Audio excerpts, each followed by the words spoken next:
unfiled tax returns, the IRS has green-lighted billions of dollars in tax relief to those facing financial hardship through its tax relief initiatives. If you have a delinquent tax problem and possibly facing wage garnishment, liens, levies, audits, or already in a payment plan, you may now qualify for significant relief. Qualifying and enrolling in this program could stop all collections, settle your tax problem, and may even reduce what you owe by up to 99%. Call the hotline at Tax Help USA to see if you qualify and receive your free tax assessment by dialing 800-210-1005. If you or your business owe back taxes to the IRS or state, you can now get the help that you need during these hard economic times. Get your free tax assessment to see what you qualify for by dialing 800-210-1005. 800-210-1005. That's 800-210-1005.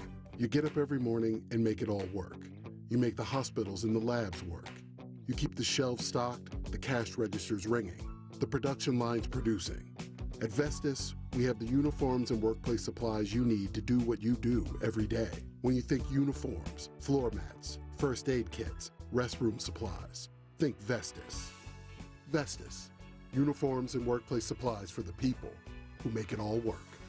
Learn more at Vestas.com. Your new kitchen appliances look stunning. Thanks. We had a blast shopping for them at National Appliance Warehouse. There's over 100 brands in their huge showroom. The best part was knowing everything was at the best price. You must have done a ton of research. Oh, we didn't need to. They use a cutting-edge technology called Price Assure. It searches prices online and updates electronic Price Assure tags in real time to make sure theirs is the lowest. Lower than the big box stores. Especially them, with much better service, too. And they do it all. Delivery, installation, everything. National Appliance Warehouse in Wilmington. Yes, they may not be the closest, but they'll make your wallet the happiest. Enjoy huge savings on new kitchen appliances during the Columbus Day Mega Sale underway at National Appliance Warehouse. Save up to 34% on select GE appliances. National Appliance Warehouse has an unmatched collection of GE, Cafe, GE Profile, and Monogram appliances. Innovative and inspiring, you'll love GE appliances. Preview the savings at nationalappliancewarehouse.com or visit their easily accessible showroom on 202 in tax-free Wilmington. There's a nip in the air, and there are leaves on the lawn. The house is all quiet. The kids are all gone. Fall, what better time to start work on that home renovation? And what better way to get it going than with an all-in brand new kitchen from Colonial Marble and Granite at a cost of just $6,999 during our fall into savings sale. That's fully installed stone countertops, cabinetry, hardware, sink, and faucets. Colonial Marble and Granite, the cornerstone of a beautiful home. Sale ends October 23rd. Restrictions apply. Visit colonialmarble.net for more details. WPHT, WPHT HD, WOGL HD3, Philadelphia. Always live on the free Odyssey app. From the Cherry Hill Volvo Studios, where relationships matter. Live and local from Philadelphia. Free speech lives here. It's Kayal and Company on Talk Radio 1210 WPHT.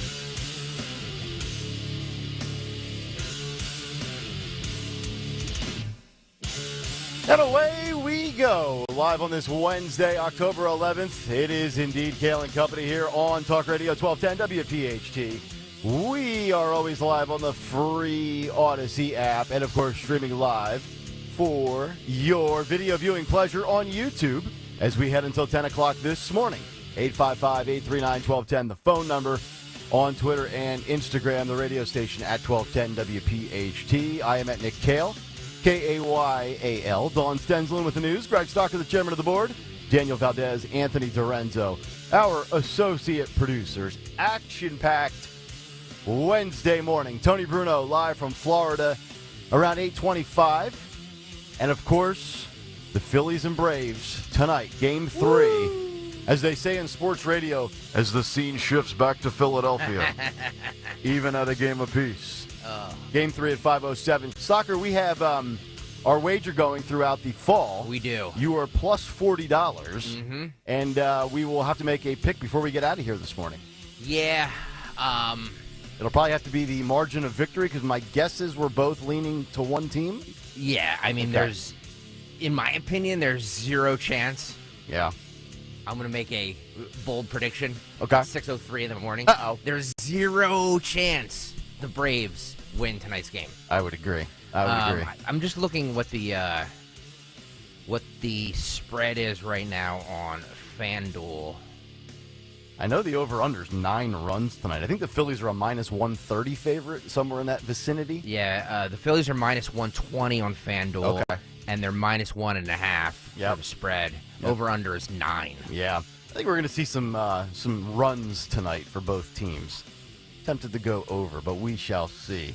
We will get to a big take coming up in just a moment on what transpired over the last couple of days for Riley Gaines, and it's certainly a local story because it is centered around Penn State University. Obviously, a lot of fallout continues with Day 5 from Israel, Hamas, Palestine, the media coverage. I mean, we're now at a point where mainstream media are telling their employees not to refer to Hamas as terrorists, which might make Greg Stocker's head explode at some point in this show. Yeah, they're not allowed to call them terrorists on certain networks or certain newspaper publications. I forget what the word they're using is. I don't know if it's armed insurgents or militants, but it's almost like terrorists are too offensive. And I'm like, are you kidding? They're the very definition of it. What? So we will get to that. Man. And also, BLM stands with Palestine. I've heard that. Okay. We'll get to that and a couple of other good things along the way as well. Nothing like CNN's new head honcho saying, yeah, we're not ready for the future. That's always encouraging to hear. Well, I'm glad somebody's saying it to them because they're not. They're not. I mean, I'd be like Greg Stocker rolling into the Odyssey corporate meeting and says, you know what? I don't think we don't have much of a plan for the future here at 1210, but trust me, I'm the boss. I'll eventually figure out the blueprint. Actually, I was on a call yesterday, and I told everybody how prepared we are for the future. How about that? With the Odyssey app and all the people that tune in daily on the Odyssey app. We had our biggest streaming numbers. I mean, the most people on the stream yesterday. Wow. All throughout the day. From 6A to 7P. Beautiful. The biggest numbers of the year. Okay. And the YouTube thing, all of it is just we are very prepared for the future. And we are rolling live here on this Wednesday of Kayal and Company. We'll get to some news coming up a little bit later. Dawn hit some traffic, I believe some accidents out there, some crashes, some delays. So if you're in or around, perhaps wherever Dawn is, best of luck and stay safe. Yeah, just so you know, we start at 6 a.m. Right. We start at 6 a.m. Not 6:06. Traffic be damned. Yeah. All right.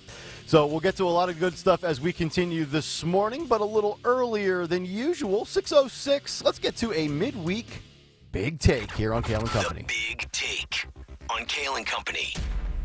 All right, the Big Take this morning, selective science, the war against women, and who's really under attack here?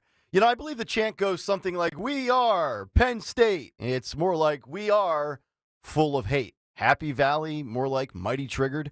Riley Gaines was supposed to speak at Penn State University on Tuesday for what the former Kentucky women's swimmer was calling Real Women's Day.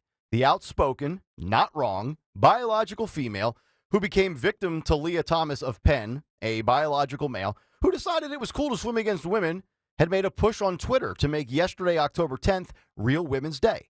The date posted in Roman numerals as XX, which is the chromosome pairing for biological females, and also, which is quite clever marketing out of her, was supposed to be another opportunity for her and other biological females who vow to keep fighting the good fight against trans men invading their sport and their safe space, revealed on Monday that the school had canceled her speech.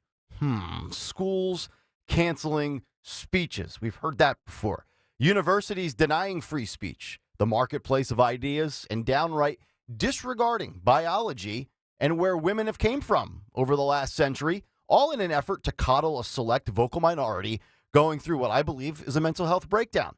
Who knew State College was woke? But apparently so.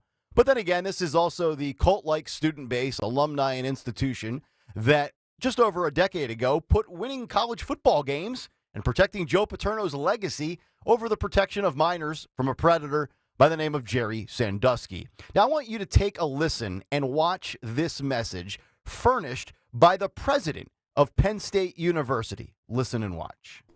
I have no doubt that we will once again encounter speakers that many will consider controversial, either because their views are not widely held or because a speaker espouses ideas that are actively hateful. I share the concern of those who believe the messages spread by some individuals are not only offensive, but deeply hurtful. And again, I stand in unity with those who condemn such speakers and their rhetoric. You may ask, if so many individuals, including the president of the university, find these speakers so objectionable, why can't we just ban them from our campuses? First, as a public university, Penn State University is bound by the First Amendment. What does this mean? The First Amendment is the law in our country that protects citizens from government censorship or punishment for speech or ideas that the government does not approve. Without the First Amendment, your access to information would be threatened. Your voice could be censored or silenced, and your internet use could be filtered. That lady, along with Vice President Kamala Harris, will be featured in the reboot of Reading Rainbow, talking to third graders. But I digress. Riley Gaines actually shared that video clip on her Twitter page, catching Penn State right in its tracks, as Penn State president, who you just heard, Neely Bendapudi, explains in that clip that the public university is, quote, bound by the First Amendment to bring in speakers that, quote, many will consider controversial.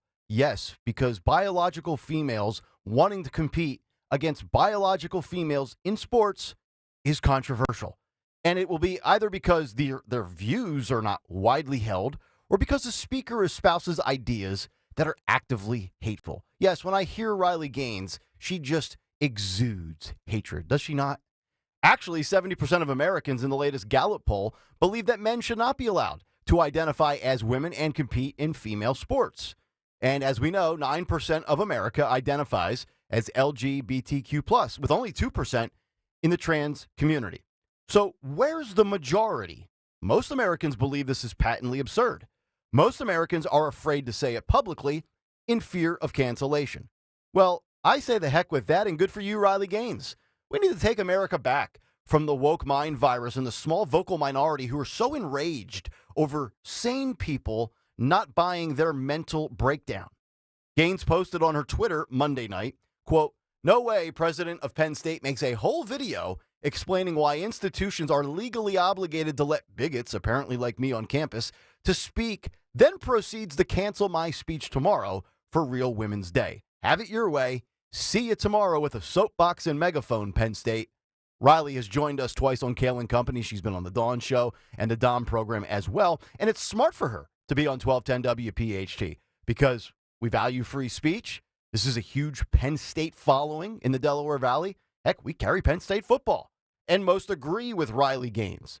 But today's Gen Z village idiots who buy into the progressive political policies and want more governmental and educational control over free speech are the haters and the ones putting people like Riley Gaines under attack. And let me ask you this. When is the last headline or story on mainstream media or in a left-wing newspaper that you saw where someone in the LGBTQ plus community was under attack? I can't recall a story recently in the headlines. And if it happened, as frequently as the left claims it does, wouldn't CNN and MSNBC or the Philadelphia Inquirer, the New York Times, or the Washington Post go with wall-to-wall coverage of it? Riley Gaines was also the victim of a very energetic and dangerous situation when she was barricaded in a room at a San Francisco university a few months ago. We covered that right here on Kayal and Company. And then, just last month, at a school in Oregon, you had a boy who identified as trans who went on to attack a biological girl in the hallways, coming from behind and yanking her down by the hair. It's graphic with disturbing language, but I want you to listen and watch, and I'll ask you again, who's under attack? Take a listen.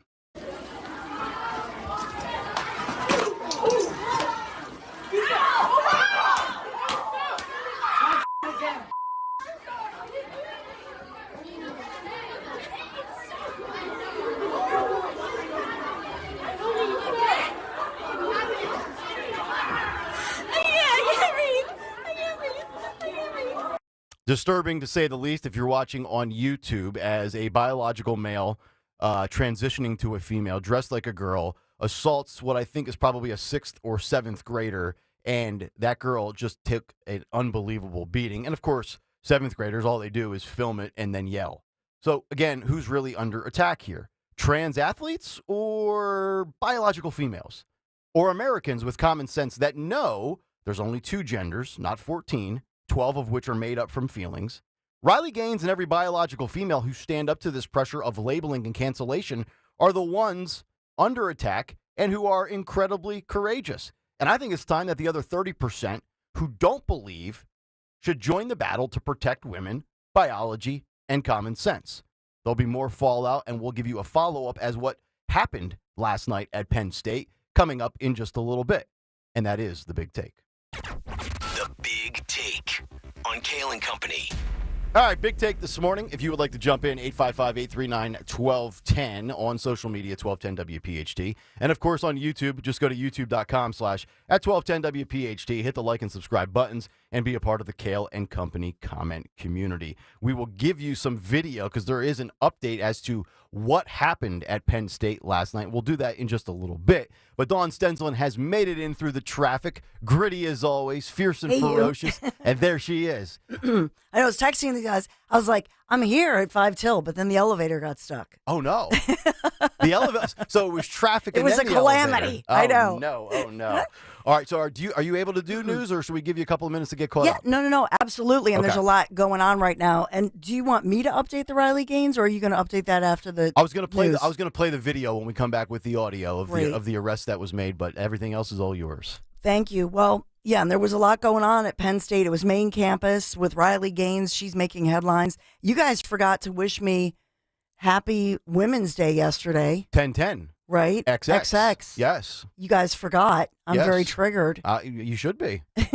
Are you going to knock over a table and I'm going to have you escorted out with the authorities? That's right. And I'll have to curse at those police officers disrespectfully as well. Yeah. Are you detaining me? That's exactly right. We do have students.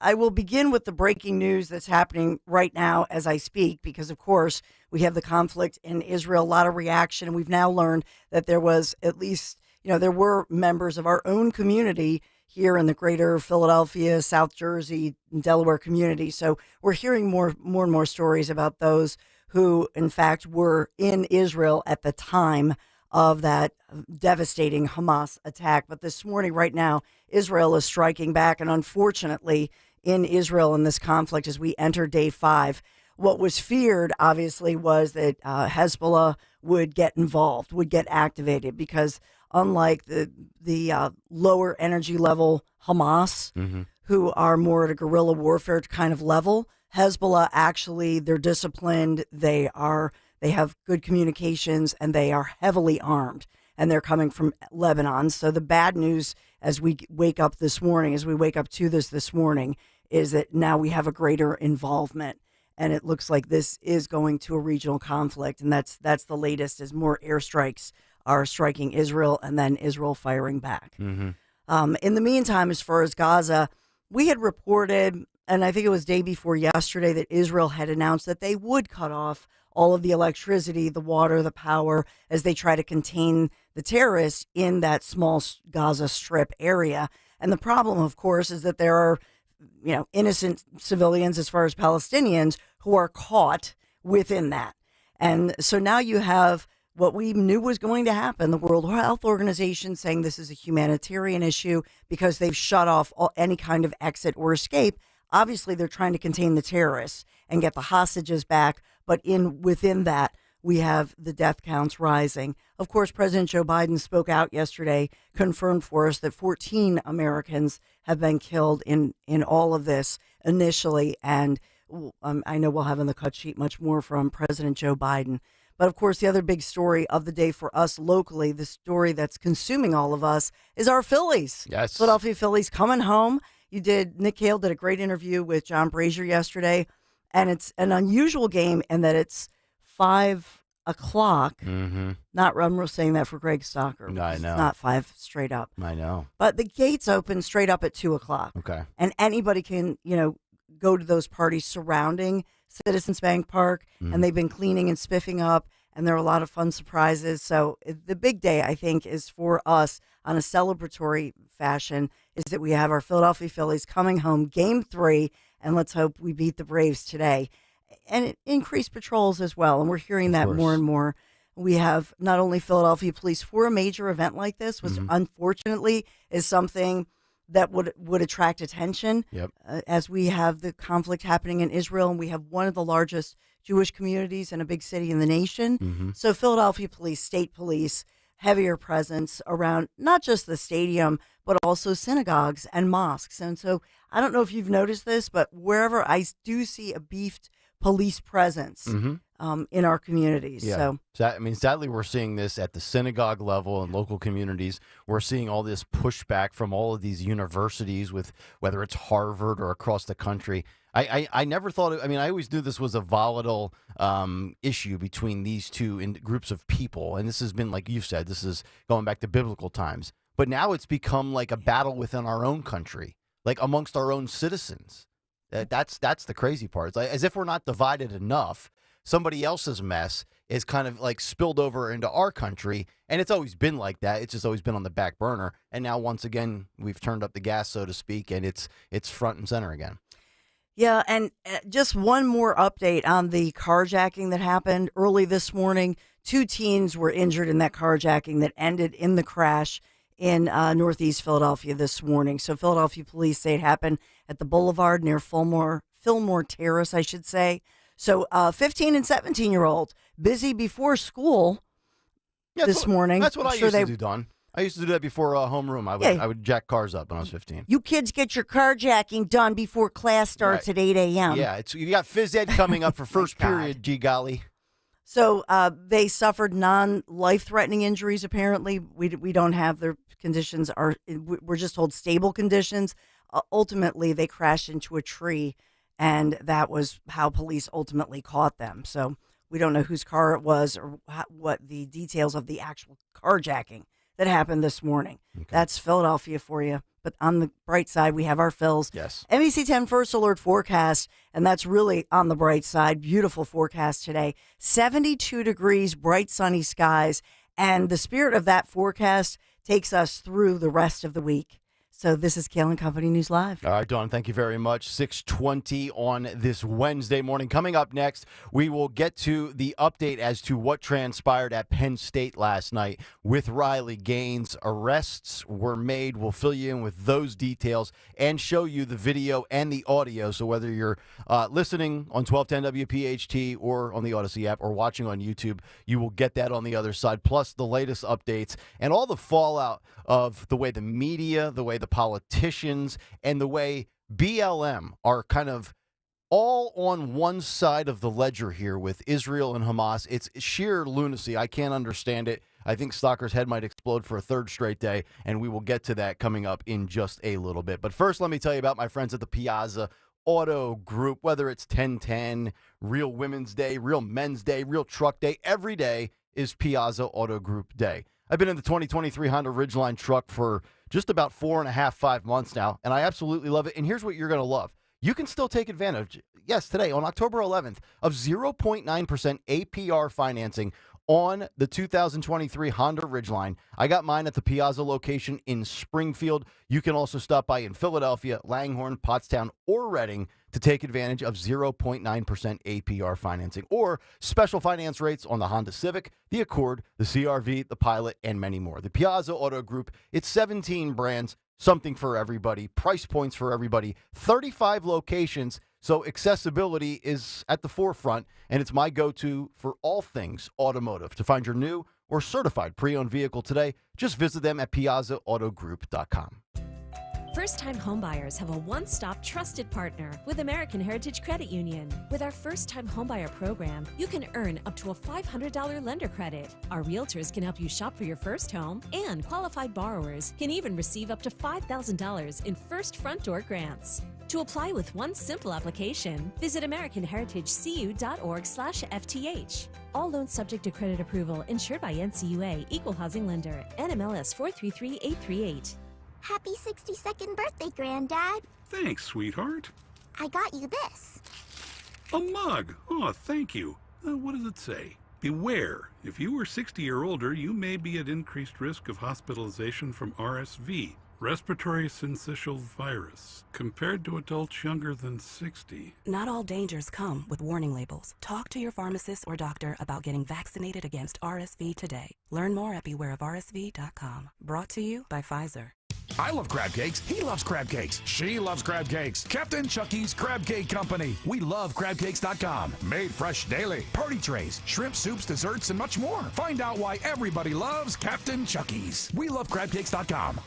At Independence Blue Cross, we believe in giving you the tools you need to pursue your healthiest life. From premiums as low as $0 per month to health discounts and cash rewards, it pays to have coverage with Independence. With the strongest network of doctors and hospitals in the region and free 24/7 virtual doctor visits, you can feel confident that quality care is always within reach. Learn more about your coverage options at ibx.com. Is the IRS after you? Do you owe them so much money you will never be able to pay them? Are they levying your bank accounts, garnishing your paycheck? Are you making monthly payments you cannot afford? If so, you need to call the Tax Problem Solver at 609-970-4634. I'm Charles Montesino, and I solve IRS problems. Do you have unpaid income or payroll taxes? Do you have unfiled returns? The IRS is starting to audit the employee retention credits. It doesn't matter. I can help.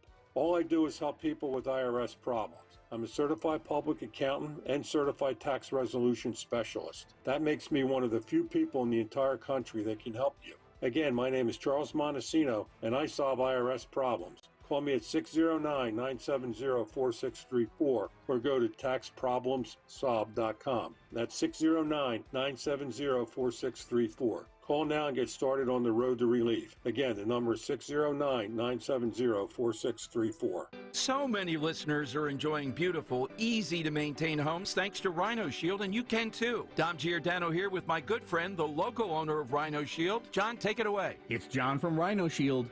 Fall is here, and now would be a great time to protect your home with Rhino Shield's 25-year guaranteed exterior house paint. Don't let your home's exterior weather another winter without our exclusive weatherproof house coating. It goes on like paint and looks like paint on any exterior surface. But with Rhino Shield, your home is protected, and you'll never have to paint again. Join thousands of your neighbors who have already made repainting a thing of the past by calling Rhino Shield today. For a free consultation and our lowest pricing of the year, call us now at 484-406-5111. That's 484-406-5111. Or visit us online at myrhinoshield.com. Remember, traditional paint just doesn't last, but Rhino Shield does. Lose weight and feel great with NJ Diet. NJ Diet uses DNA and blood work to help you lose weight and keep it off. Tune into the radio show Sunday at 2 or visit njdiet.com.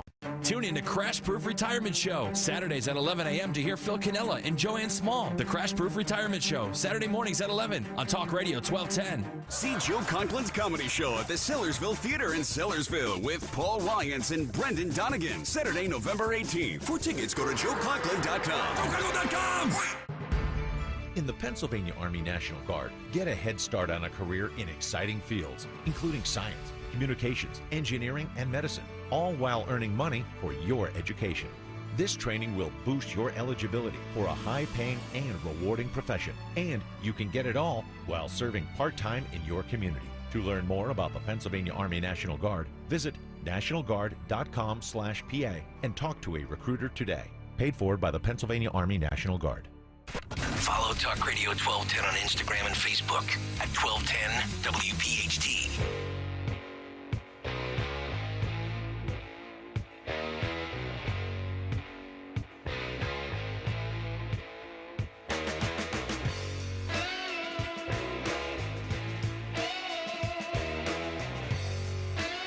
.627, Kayal and Company, live here on a Wednesday morning. Nick, Dawn, and Greg, Talk Radio 1210 WPHT. Get us on the free Odyssey app. Watch us live on YouTube. Tony Bruno coming up at 8:20. Phillies, Braves, 5:07 first pitch today. Stadium opening up at 2-something, which means day drinking will start around noon in the parking lot. There'll be a lot of people lubed up tonight. By the way, our own Dan Borowski and Anthony Dorenzo will be down there. It's just an excuse for them to hang out down at the Phillies game and drink. Right. Really. Yeah. But no, they'll be doing live call-ins to Dom's show and to Rich's show starting at 2 o'clock. Okay. Sounds good. Yeah. 855-839-1210. Day 5 Fallout reaction. All the late-breaking, developing stories and the twists and the turns here with Israel and Hamas. Also, really, the absurdity of the media in line with the Democrats, especially the squad Dems, and then also BLM. We got a lot of just like developing pieces of information to get to. But I did the big take this morning. I think this was now either the second or the third big take in a year on Riley Gaines. And I wanted to do it again because this was a local story with Penn State. And obviously this area is a hotbed for Penn State sports and Penn State alum and Penn State football, obviously. And we also have some conflicting stuff when it comes to what actually transpired with Riley Gaines, who is claiming that Penn State canceled her speech on Monday. And obviously I played for you in the big take and read her tweet about she was going to be there last night, standing on her soapbox with her megaphone. And Penn State has issued a statement saying that this is not true. Quote, no event featuring Riley Gaines has ever been canceled at Penn State. The school said in a statement, quote, as an institution of higher education, Penn State encourages free and open discussion as a way to strengthen our democracy and promote critical thinking and growth. And the university has a variety of speakers on its campuses. Initially, Turning Point USA, the student group bringing Ms. Gaines to campus, sought indoor space, but did not meet the deadline for submitting the required reservation documents, an expectation upheld for any recognized student organization at Penn State.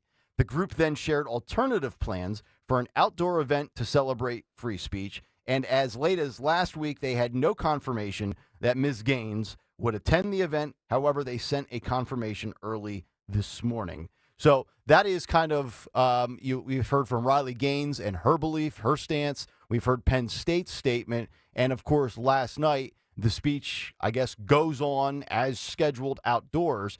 And we do have an update for you. We have audio and video, so you'll get it no matter how you consume the show. Apparently, things got a bit chippy last night, I think is the way to phrase it. And it wasn't Riley Gaines or anybody in favor of biological females not having trans men invade their sports, but the trans supporters, the trans protesters, trans activists, community members, students, anybody on that side of the ledger showed up to protest, which is obviously their right, but you don't have the right to destroy somebody's property, start bleeping them out, and pose some sort of a threat to them. That is what transpired. So let's take a listen and watch, and then we will fill you in with the details. I don't have anything. Oh, we don't have the, I thought we had the video. I have nothing. Okay.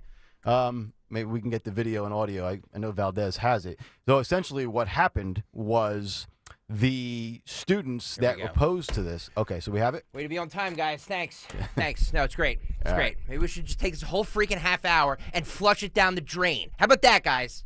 Is that better? Thank you. All right. Oh, we got the audio? Yep. Here we go. Take a listen. What? Get the out my face. Oh, there will be children. Excuse me, sir. Don't touch your stuff. No, you're not. I'm not transphobic. Huh? Why should I be transphobic? You are transphobic. No. What the the sign you're holding right now, huh? Get this Whoa. Yo. That's on camera, right? Calm down. Yep. Calm down. What? Where's the police at? You're here trying to cause trouble. Don't have better ID as behave. No one's attacking you. That was down our skin. Sorry, 1 second. I'll talk to you.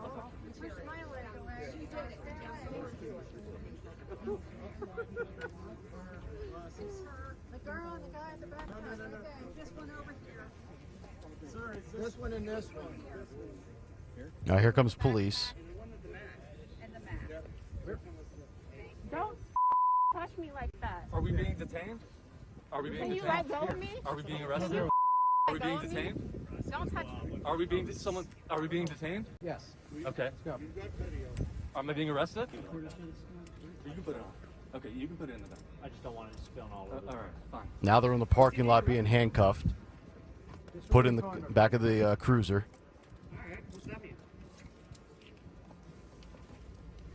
So there it is. You have what I believe is a white male and a African-American female. And everybody that was protesting Riley Gaines and the pro-women's rights movement there at Penn State, they're all going through some sort of breakdown because they're wearing KN95 masks outdoors on what looks like to be the quad.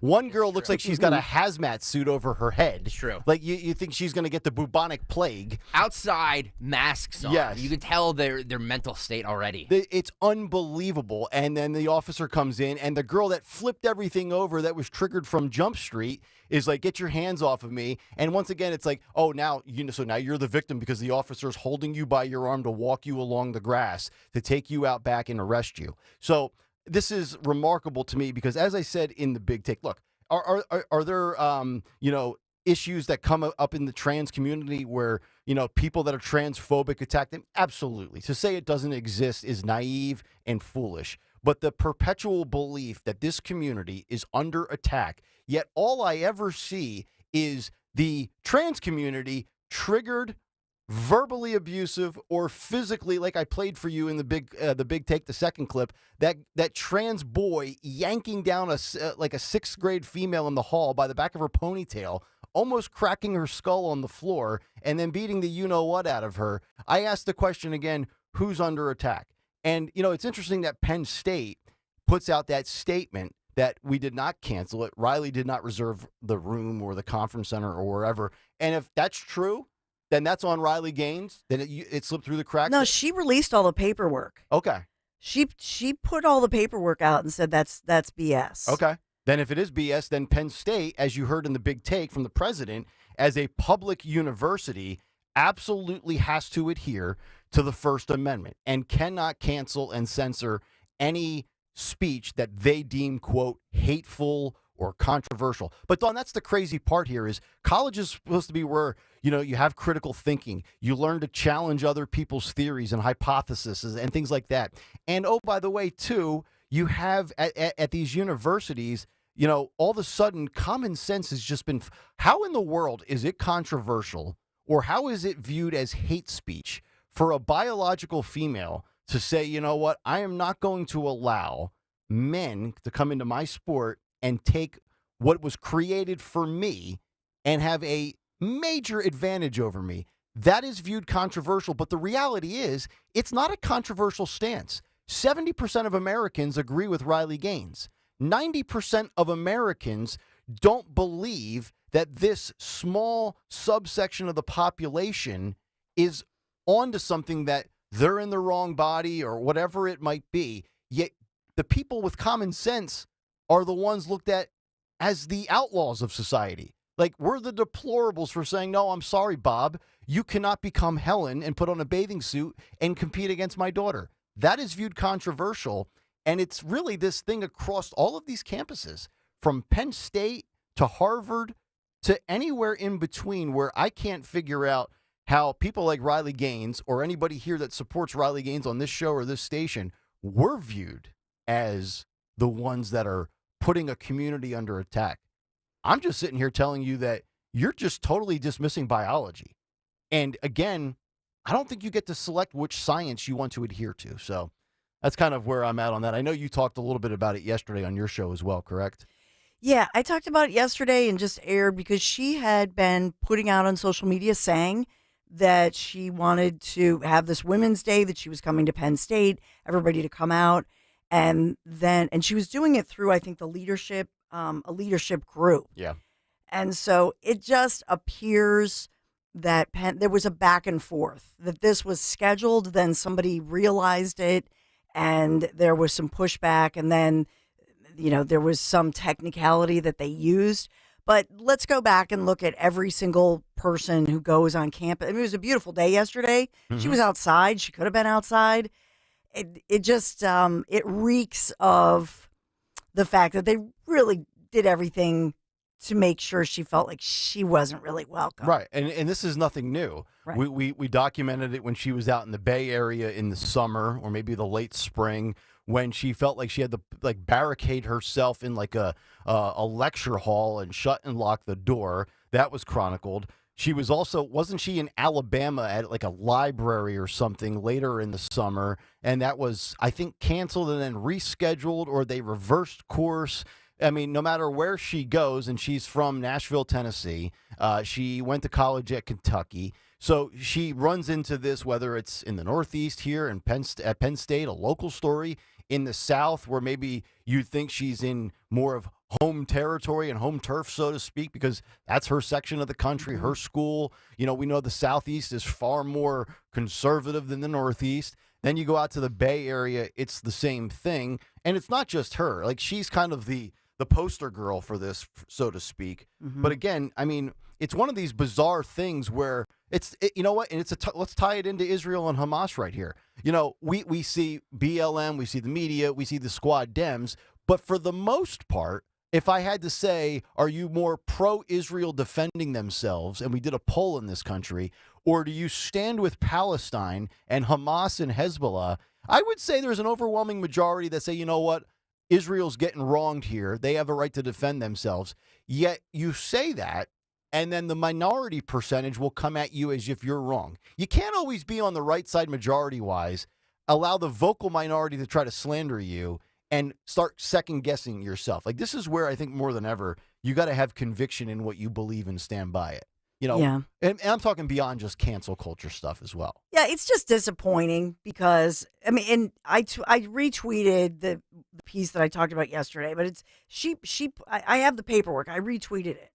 And you can see it's through the Leadership Council. There's back and forth. They have paperwork. They reserve the so-and-so lecture hall for 200 people and a laptop and so on. So they had the paperwork there. They clearly had a billing for it and all of that. And Nick, it's just, you know, there are some people who are welcomed and nobody, you know, says, oh, they missed page 2. They didn't initial page 2 through the leadership. I mean, come on. Yeah. And so the shame of it is on campuses across the country back in the day, you think of, you know, flip it back to the 60s and 70s. It was, at the time, it was really blamed on Republicans and Richard Nixon, and they don't want young people to speak out. Right. You know, and now it's weird, but it's all upside down land. Berkeley, all these so-called liberal kids, those hippies, they want free speech. How dare they? And now it's those who are so busy taking selfies and having their masks on, like you said. Yeah. And they don't want free speech. No. They don't want the conversation. Boy, I tell you what, the DEI crowd, they certainly don't welcome inclusion into their world when you protest what they stand for, right? So it's diversity, it's equity, inclusion. We all should be welcomed, right? Everybody's included in for the fun and allowed to be a part of society. White, black, male, female, gay, straight, you name it. And then all of a sudden the trans community is like, we're under attack. And it's, well, you know what, Riley Gaines, you're not welcome here. That doesn't seem very inclusive of that community, but that seems to be the common theme across the academia these days. Throwing it back to what's happening in Israel and Palestine, to your point about having a speaker there who was, let's just say, I don't want to say pro-Palestinian or pro-Hamas, but I want to say like calling Israel an occupational force, right, and an apartheid and all the stuff that the squad Dems love to say, which is offensive to a lot of people. If a speaker like that wanted to speak on campus, you damn well bet they would be able to speak. That's correct. You damn well bet they would be able, no matter how many people agreed or disagreed with it, they would be able to speak. Yep. And it's just ironic that a person, like you said, who 90% of the country agrees with, yes, it's wild, is not being allowed to speak. It's just, I don't know. It just. It's staggering. It really is. We're living in bizarro world, upside down land, and I'm glad you mentioned with Israel and Palestine because, you know, we've lived through the summer of 2020 and the Black Lives Matter movement, and BLM Chicago posted a tweet yesterday that says, "That is all, that is it," and it's a picture of somebody parachuting with a black parachute and the Palestine flag, and it says, "I stand with Palestine." And, of course, that got hit with the community notes feature on Twitter, which is one of the greatest things Elon Musk has ever done. And it got noted saying on October 7th, 2023, Hamas terrorists in paragliders, which is the reference of the picture, attacked a music festival in Israel, killing over 260 people. And Elon Musk was quick to reply to that, saying, in regards to BLM, standing with Palestine, your position is clear. You know, I'm totally flummoxed by not only the way the media has covered this, and I know, Greg, you had an opinion yesterday of the both sidesism of this story, which is bizarre. Then you have, obviously, the Democrats taking this stance of support for Palestine. The Squad Dems specifically, from Tlaib to Omar, AOC to a lesser extent, some of which aren't even offering public comment when asked where they stand, which I believe we will get some audio of a little bit later. And then on top of all of that, you have the media. And I don't know if you saw this, Dawn, but a few of the outlets, I believe I saw this on MSNBC, and there's also some publications, some writing sites, you know, the newspapers out there, that have told their employees not to refer to Hamas as terrorists. Unbelievable. I can't, like, what do you mean? They just... What's the latest update? We have 1,200 dead, 14 Americans, another 900 in Gaza, roughly 150 are taken hostage. And yesterday, I think somewhere between when we got off the air and about 2 o'clock, we found out that there were 40 babies that were beheaded. If that's not terrorism, what is? And literally when that report came out, and CNN was among those reporting it. Okay. And there were people calling in throughout the day and on Twitter saying, there was a guy, Samir, he was trying to call in to us in the morning. I think he finally got through to the Dom show. He was like, he kept holding for all of our shows during the day.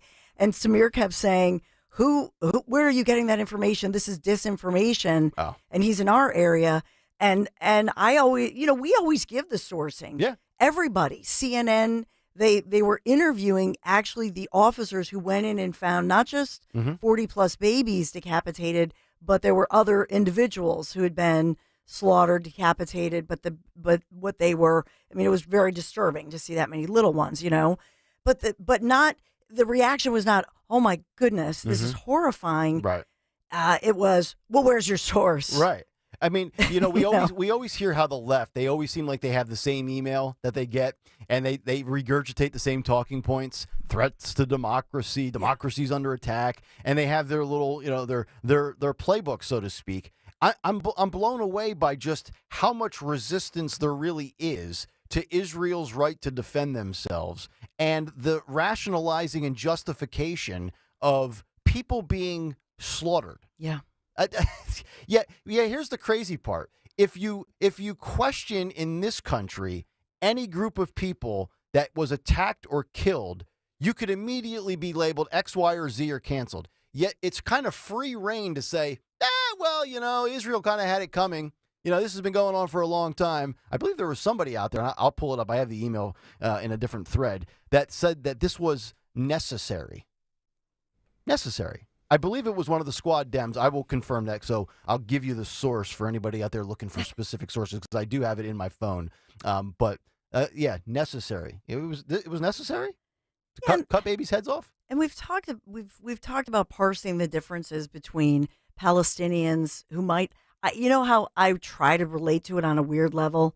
Try to relate to the Palestinian people as, I'm a Philadelphian, but Larry Krasner is not a DA that represents me. Mm-hmm. Sometimes there are people who are ruling or who control your life, or you feel like they control your life, but you don't necessarily support them. Yes, but the Palestinians, though,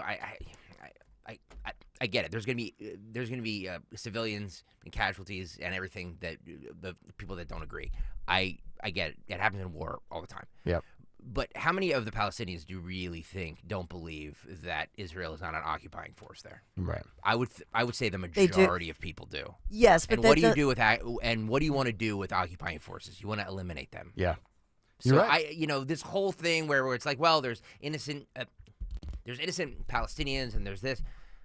okay, Right. but like I just feel like there's a large portion of them sad who pray reality to their sad reality of war, who pray to their Allah, right. that looks at these evil Jews as the occupying force. Here, real quickly, here is I want to make sure I give you the source for this. This is from the Daily Mail, and so it was a New York University, NYU Law School Bar Association president, Rhino Workman, sends an email saying Hamas slaughter in Israel was, quote, necessary while refusing to condemn the mass murder of Jewish families.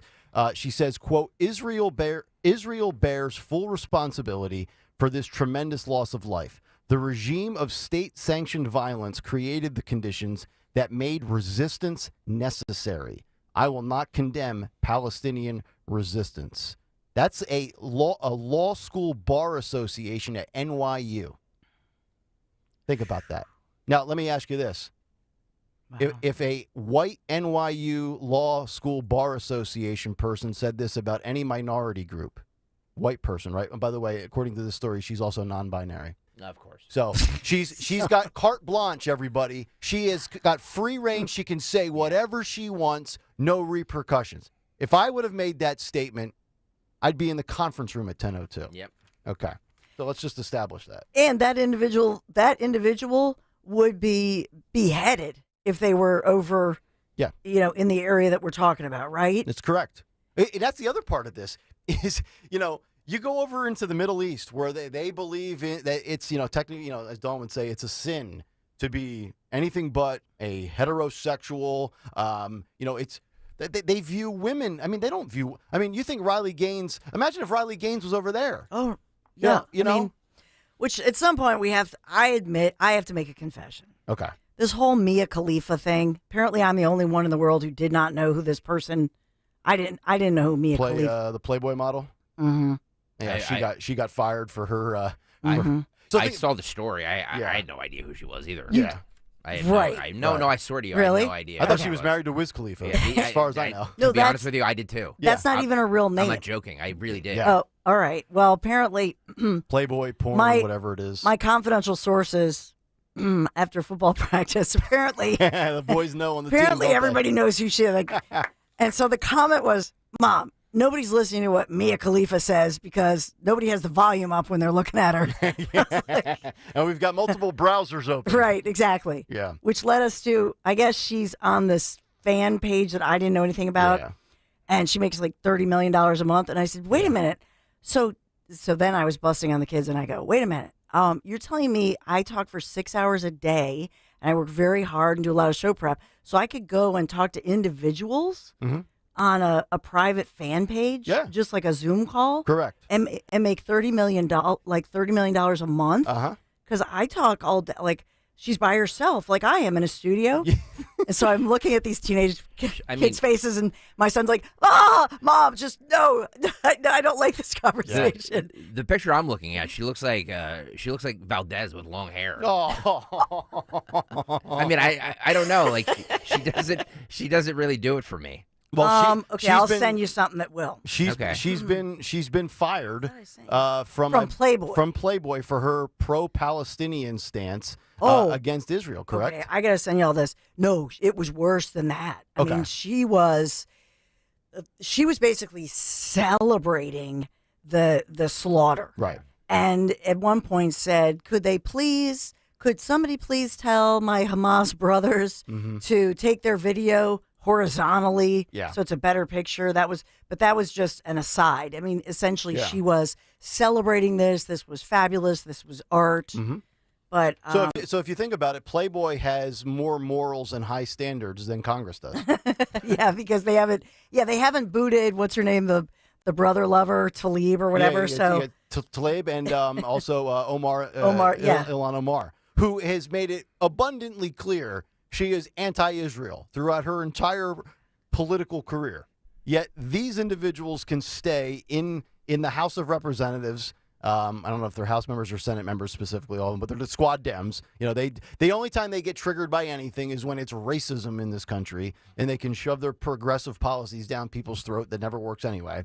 But so So Mia Khalifa gets whacked, but yet Squad Dems can keep their jobs. Kudos to Playboy. I always knew politics had no standards, but my God, they've got more morals than the Congress. Yeah, and Playboy, I'm sending y'all the thing right now so you can, and Greg, you'll see this photo is a much better By the way, photo. who still actually subscribes to Playboy in 2023? I'm honestly surprised that that's still around. Well, I'm assuming it's some kind of a video streaming monthly. Yeah, I was going to say, I don't think it's thing. like a magazine. I think they stopped the magazine years ago. Yeah, that was like, I remember in 1995, I was 11 years old. I had a Playboy under my pillow. I was just scared my mom would catch me with it. They wrote, we are, dear creator community, we're writing to let you know our decision to terminate Playboy's relationship with Mia Khalifa, which, by the way, is not her name. No. Her real name is Janet Smith. So she is Lebanese, but she's Christian Lebanese. She's not even Muslim. Daniel, can you put a picture of her up on the YouTube chat? But put the picture I just sent with the bikini on. Okay. Don't put the other one. And there are a segment of people of Arabic nations that are Christian. It's a small percentage. Especially in Lebanon. Yeah, it's predominantly Muslim, but there are Christian Arabs out there. Yeah, and Lebanon, because there's a huge community here of Catholics who... So we have dear friends who and their parents are still over there, but they fled to this country. Big because of Lebanese community up in the Lehigh Valley. Yeah, because they're persecuted, as many are. But in this case, so she's just like a poser. So in other words, she's not even Muslim. That's why she was booted out of the Middle East. She had, I guess, in one of her videos, she had put on a hijab and then did a little porno, whatever she did. But they were furious to say, "Don't you dare put on a hijab when you're not." This is not your faith. So was she born in America or was she born over? YouTube.com/@1210WPHT if you want to see a photo of her. She has a gorgeous fit, gorgeous body. Looks like a Kardashian almost. She does. She does. Yeah. And she's an influencer, and that's why I thought, okay, was she just trying to be provocative. Edgy and provocative, and is she a marketing person? But clearly, in the midst of heinous acts and murderous acts, she just went way over that line, even if it's some kind of a spoof or sarcasm. It's funny, though, because, Playboy or whoever can cancel her or fire her, but, she, with the internet and with the OnlyFans and whatever else, she can make a boatload without them. You know what I mean? So it's not really gonna go away. But to Don's point, who really gives a rat's what this... What she has to say? Hosebag says. Seriously. Yeah, we'll do it live. Yeah, I mean, just enough with this. Yes, so basically stay in your lane is what you're saying, right? Yeah, as Tony Bruno would say. We don't care about the climate. I get VD just looking at her.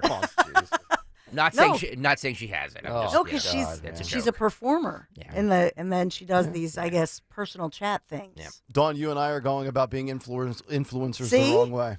Yeah. If my kids are listening, they're like, throw up. Yep. Don't even talk about it. Being an Odyssey influencer has a ceiling. Trust us. 855-839-1210, the phone number. We'll come back, kick off hour 2. Dawn will have some news. We'll wrap up our Israel-Hamas conversation on the other side. Squad Dem labeled unfit to serve. And also, once again, it's all about the southern border. Even when it comes to the Middle East, the southern border is the entry for taking. We'll give you that story when we come back. Hour 2 of Kayal and Company. Stay right there. The IRS is the most powerful collection agency on earth, and if you owe back taxes, the news isn't good. The IRS is raising the interest rate it charges on unpaid taxes, and further rate hikes are expected. Most people don't know it, but the IRS adds interest charges to your tax debts daily. So if you owe the IRS today, you'll owe even more tomorrow. And it doesn't stop until you get right with the IRS. The good news is getting right can start with one phone call to Optima Tax Relief, America's #1 tax relief firm. Optima's tax professionals specialize in the Fresh Start Initiative, a powerful IRS program that can save you thousands if you qualify. In fact, the experts at Optima have resolved over $1 billion in tax debt for their clients. Call now for a free consultation. Call 800-357-6499. 800-357-6499. 800-357-6499. Optima Tax Relief. Some restrictions apply. For complete details, please visit OptimaTaxRelief.com. Hi, I'm Rachel, and I have a serious heart condition called hypertrophic cardiomyopathy, or HCM. Some symptoms include being short of breath, feeling tired, or having dizziness or chest pain. I still had symptoms on my beta blocker, so I asked my cardiologist about any treatment advances. It was a breakthrough for me. That's why I'm working with Bristol Myers Squibb to raise awareness about HCM and to help others like me. Talk to your cardiologist today. You may be glad you did. Sponsored by Bristol Myers Squibb. WPHT, WPHT HD, WOGL HD3 Philadelphia. From the Cherry Hill Volvo Studios, where relationships matter.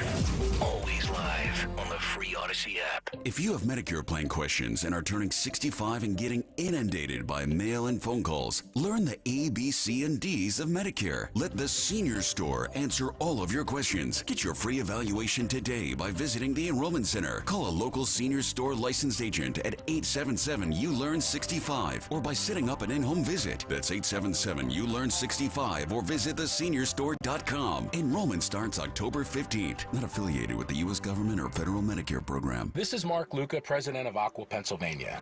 Did you know drinking tap water will save money and keep 38 billion plastic bottles out of landfills each year? Plus, our water meets tougher safety requirements than bottled. Ditch the plastic and put money back into your wallet. Keep a pitcher of tap water in your refrigerator or fill a reusable bottle if you're on the go. Aqua, an essential utilities company providing clean, safe, reliable water so you can trust what's in your glass. Learn more at aquawater.com. That's aquawater.com. Are you ready for an escape to one of the most beautiful places in the world? I'm talking about the Amalfi Coast. Gorgeous place. I know the last time WPHT travelers visited Italy with Dom, many of you discovered northern Italy. This is southern Italy, and I want you to join me for these 12 magical days in luxury with the professionals, once again from Conservative Tours. Yeah, if I'm putting my good name on this, I want to travel with the best tour operator in all of Italy, my friends at Conservative Tours, A+ rating with the Better Business Bureau. We'll take that high-speed jet foil to the Isle of Capri, just cruise over those clear turquoise blue Mediterranean waters. $52.67, that includes your airfare, luxury hotels, dining events galore.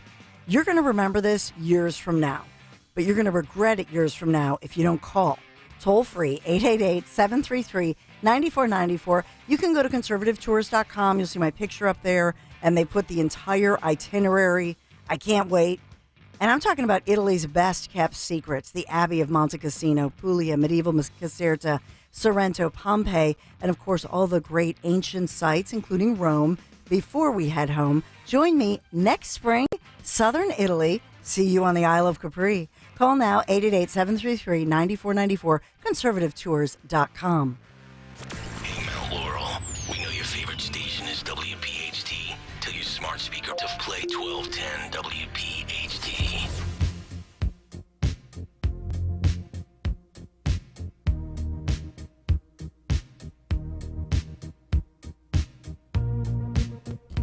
Kayal and Company, 7:01 as we continue live. It's a Wednesday morning. Talk Radio 1210 WPHT.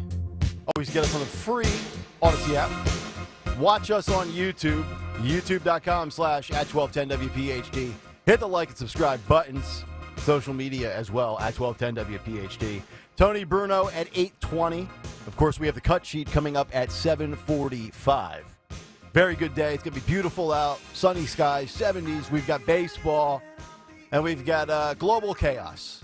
World War III on the precipice. I think Trump predicted all of this. But I digress. 855-839-1210, the phone number. We'll get to Dawn's news coming up here in just a few moments. Also, why you should really appreciate the Second Amendment in this country. And I think certainly about 99% of our audience does. We will get to that. And also, the Middle East impact at the southern border and a squad dem that's unfit to serve. So says some of her colleagues. We'll get to that in just a few moments. Dawn's news on the way, but let me just grab Ray in Warminster first. He's got some thoughts on the brainwashing of Hamas. Ray, you're on Talk Radio 1210. How you doing, buddy? Good morning, everybody. So when you start seeing the members of the LGBTQTIAMOUSE community holding up flags that say they support Palestine, Go support Palestine over Palestine with your rainbow flag and see how that works out for you. Right. Yes. And you know, you got people, our politicians, that won't condemn what happened. But the moment you say that biological men should not be allowed in women's sports, you know what hits the fan? These people have been brainwashed. They're complete idiots, frankly. And this is the biggest. I think these people are the bigger problem in America than what we may be facing. Yeah, because we can overcome what we're facing. Yeah. But trying to reprogram these people, I hate to use that word reprogram because they use it for us, right? Right. But trying to teach them what's right. And here's the problem. People like you and me and Dawn and Greg, we're educated. We listen to all factors, right? I mean, I understand the other side. But the other side won't listen to our side. No, they don't want to hear brainwashed. it. They don't want to hear it. Yeah. Yeah. No, you're exactly That's right. the battle. And, we've seen these. I've seen, and Ray, thank you so much for the call. There was multiple signs in different cities with, LGBTQ stands with, and it's like, wait a minute. And everybody has, posted the picture on Twitter and said, who wants to let him in on the secret? Like, you go over to the Middle East, you will not come back. You know what's funny is that, and I'm going to play this clip later in the show, but kudos to Jake Tapper because he actually brought this up, and I think it's a very good point, is that we heard the entire time of the Trump presidency from 2016, 2017 to 2020. Yep. We heard nothing but right-wing Nazis and these people with their tiki torches hating the Jews, and there's this anti-Semitism on the right, and anti-Semitism is up. What they all failed to realize is that, yes, of course, there's anti-Semitism everywhere. Of course. But there's a lot of anti-Semitism on college campuses. And it's being taught. And it's not as blatant as people with tiki torches saying, blood and whatever they were chanting. Yep. It's not as upfront as that. It's these little things that it's an occupying force. Yes. Oh, the Israeli apartheid. It's these little things that their professors are teaching them about the Jewish people that is way more dangerous. That's correct. It's funny you bring this up because we have an article and a story, the headline from media. American youth are indifferent to Jewish suffering. That's what I mean. The American youth are increasingly indifferent to Jewish suffering and sympathetic to an ancient evil. And I think you pretty much just encapsulated that story right there. Is it that we're just so far removed from the Holocaust and World War II? Is that it? Honest to God. We forget. Right. We're not being taught it enough. Whatever it is, do we? Because tragically, a lot of the people that were around during that have died off. Right. So it's on us as parents. It's on teachers to teach. The atrocities that happen so they don't happen again, but they're happening again. Right. And you have kids on college campuses that seem to be sympathetic of the other side. Which is so bizarre. And the false labeling of those on the right of this, that, or the other thing. Yeah, I think people on the right are always sympathetic for everybody. But it's the left that has come out and said, we're victims. Everything is racist, homophobic, transphobic, any phobic you can attach to it. And if you want to play that card, okay. I don't think the market is matching the demand. I've long said that for racism. I think the market and demand for racism far exceeds the supply. But if you're going to play the social morality card and be a social justice warrior, then be consistent across the board with it. You can't sit there and tell me Black lives matter, but Jewish lives matter do not. You can't tell me that trans lives matter, but heterosexual lives do not, right? And that's the problem with identity politics. You put yourself and you back yourself into a corner, and then you get called on it when you're not consistent with your belief. So 855-839-1210. Let's get some news. 7:06, round 2. Dawn Stensland, and away we go.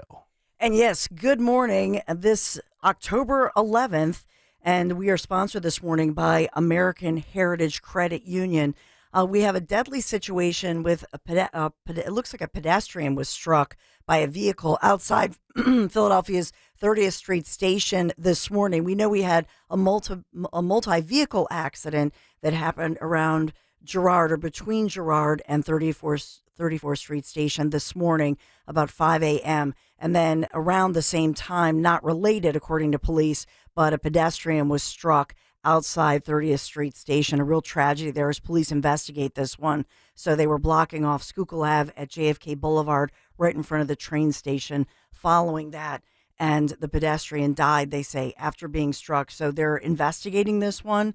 And it looks like, I believe that the driver of the car involved actually was somebody who stayed on the scene. But they're warning about that. As somebody, and we all do it, who drives around 30th Street Station every morning, Yeah. there are so many people that walk across the street. You can't see them. I know. There's homeless people that are, gyrating and moving in the middle of the road. Doing the Macarena. You have no idea what's happening. Yep. There's all kinds of people there that, they're trying to run across the street. So this doesn't surprise me that this happens. No, and you know what has bothered me as well is when we come out of our parking garage and make the quick right, you go down, you make a left, you make another left, and you wrap back around to get on the Vine and the Schuylkill. There's many times where people are on a bike, and you're going up the left side of the lane, you're driving your vehicle, you're getting ready to make the turn, the light is good, there's nobody walking in either direction, and somebody zips by on a scooter or a pedal bike, that unless my head is completely turned to my left, and you can't even see them in your mirror, and they just go right by you. I'm like, if I hit you, that's on you. I make the right turn to go into for the street where our parking garage is. There's always a guy on a motorized bike that is right next to me, and I'm like, and he doesn't stop. He just keeps going. So like he's in a Hummer. One day I'm gonna hit him. He's clipping with your door. Yeah, I'm just warning you if you're listening. Be careful because one day I'm gonna hit you. Watch out for Greg Stalker. Exactly. My dad has a whole bit on this, and he talks about. He says back in the day, Johnny Carson used to talk about this. It all started on the left coast in California because back in the day. I don't know when this started, but there was actually a time in the land of back when things made sense when actually pedestrians didn't have the right of way or were told to look both ways. Yep. But now we've evolved into this situation where it's like somebody's like, no, I'm on a bicycle or I'm walking. I have the right here. Yep. I have the right of way. So you better watch out for me because I'm not watching out for you.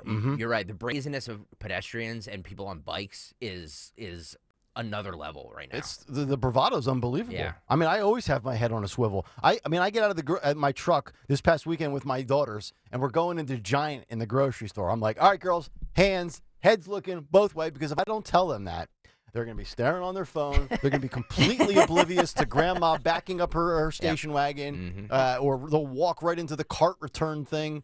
It's unbelievable. Yeah. Oh, wait.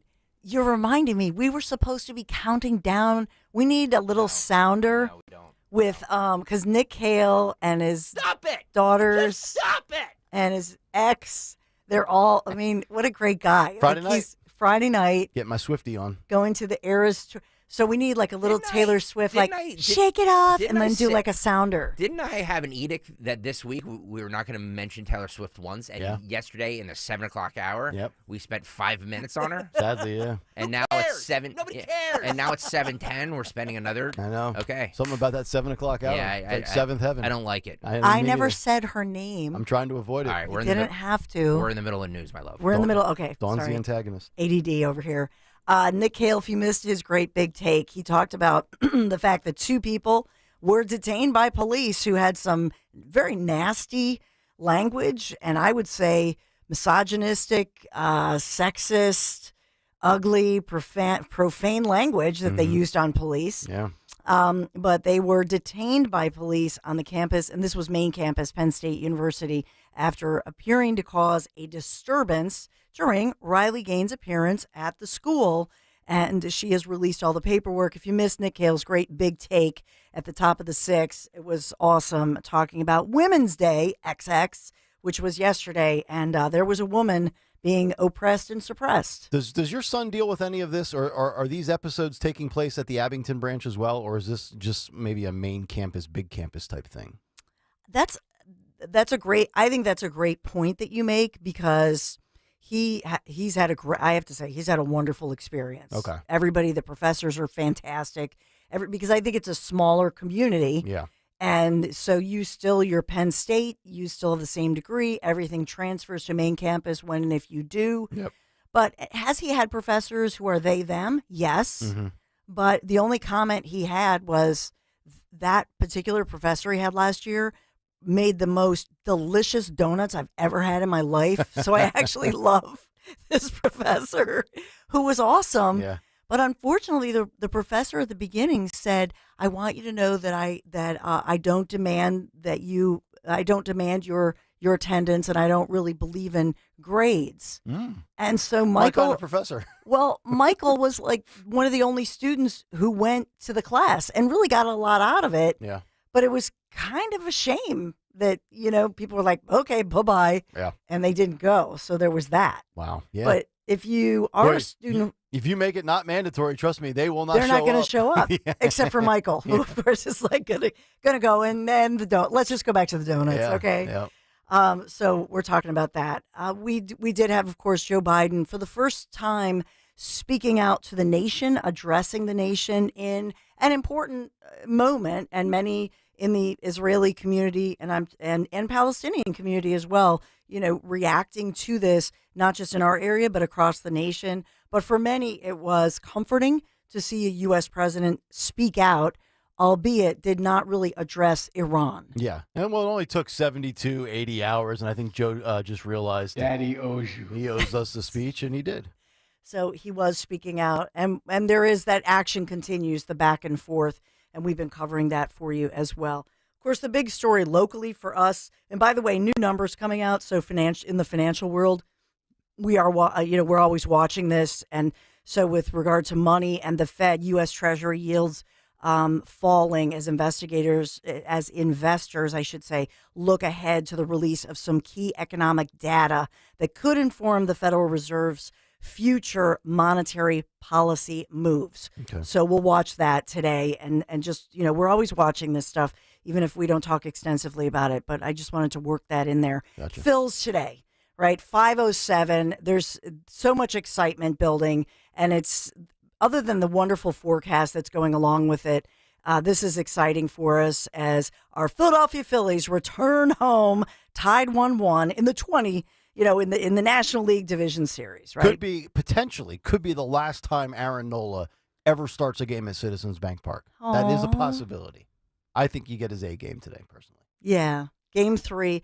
And I think the Braves are trying to keep it. Have they announced yet who their person is on the mound? Because it's some weirdo secret. Yeah, I don't. And it could be a rookie. I'm hearing. Yeah, and I'm wondering if it's a bullpen game. I've never heard of the guy. I got it right here. It is Smith Shawver. Let's see what his. Is he the 20-year-old who's a rookie? Yeah, I believe he's going to be so. all nervous. Everybody be so loud. I was just going to say, they're putting a rookie 20-year-old on the AJ mound. AJ Smith Scheuer. He was born in 2002. He's younger than Valdez. Oh my God! Wow. Boy, he has no idea what's coming. No for clue. him. Starting at 5:07 I know. tonight. When he goes out onto that mound, let's say around 5:22, after the Phillies, after the Braves already hit the top of the first, he's going to look around at what's Citizens Bank, 43,000? Yeah, 45. Oh, boy. But it's going to feel like 100,000. Oh man, we are loud. We'll give him a nice welcome. Welcome to the big league, buddy. Oh man, what are they thinking? All right. And so it's so exciting. But the Phillies are rolling out new merchandise, new memorabilia as the team returns.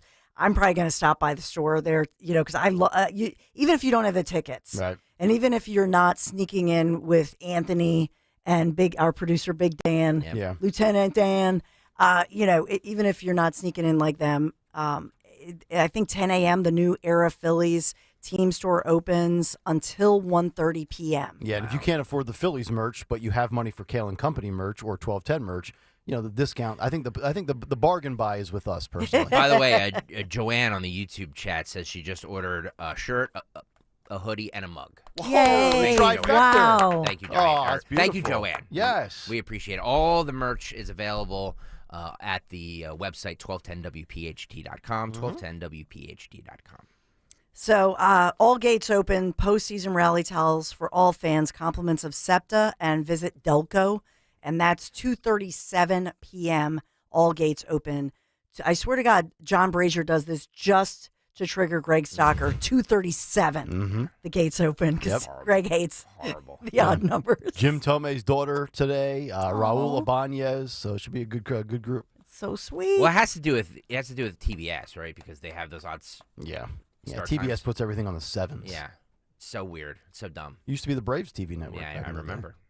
So cool. Yep. We are sponsored by American Heritage Credit Union, the place for first-time home buyers, in-house realtors, and a $500 lender credit for new homeowners. So visit AmericanHeritageCU.org/FTH for all the details. Loans subject to credit approval, insured by NCUA, Equal Housing Lender, NMLS 433838, NBC 10 First Alert Forecast is a beauty. 72 degrees, gorgeous clear skies, sunshine. It's going to feel good for our fills. And that forecast pretty much takes us through the end of the week. So fall-like but warm, sunny weather to bring us hopefully some good luck shining upon our Philadelphia Phillies in the series. This is Kayal and Company News Live. All right, Dawn, thank you very much. 855-839-1210, the phone number. Some instant feedback real quickly on Twitter. Newman Price says, I would pay for Dawn Stenzelin's chat room. She can do Buddy the dog voices, tease about a big 3 at 9, and say that my thoughts are a sin. She'd make more money than Mia Khalifa. I don't know about that, but it was funny that I just, with my sons, I was like, and they're just like, oh, Mom, no, it's not like Odyssey. Trust me, don't even look at that stuff. Exactly right. All right, coming up next, we'll put a bow on some of the conversation with Syria, Hamas. That might as well be Syria. Hamas, Israel, everything going on in the Middle East, because thousands of special interest aliens from the Middle East countries have been stopped at the southern border since 2021. That's the headline on FoxNews.com, and we will get into that story when we come back. It's Kayal and Company on Talk Radio 1210 WPHT. The future of joint pain relief is right here in the Philadelphia region. QC Kinetics, advanced regenerative medicine. Hey, Dawn Stensland here. If you've been told that more steroids or surgery are your only options, not so fast. Get a second opinion. Learn more about how you can harness your body's own healing agents to attack that joint pain. QC Kinetics does not mask the pain. These treatments go to the very core of the problem, using concentrated healing properties placed directly into your joint, which repairs and restores that damaged tissue. Imagine living life, especially this fall, with no more pain in your knees, your aching shoulder, your back, your hips. No drugs, no surgery, no downtime. Just call the local medical professionals, get a free consultation. QC Kinetics, the nation's leader in regenerative medicine. 215-999-3000. Just call QC Kinetics, 215-999-3000. Tell them Dawn sent you. My brother-in-law died suddenly, and now my sister and her kids have to sell their home. That's why I told my husband we could not put off getting life insurance any longer. An agent offered us a 10-year, $500,000 policy for nearly $40 a month. Then we called SelectQuote. SelectQuote found us identical coverage for only $18 a month, a savings of nearly $300 a year. Whether you need a $100,000 policy or a $10 million policy, SelectQuote could save you more than 50% on term life insurance. In a hurry? Don't worry.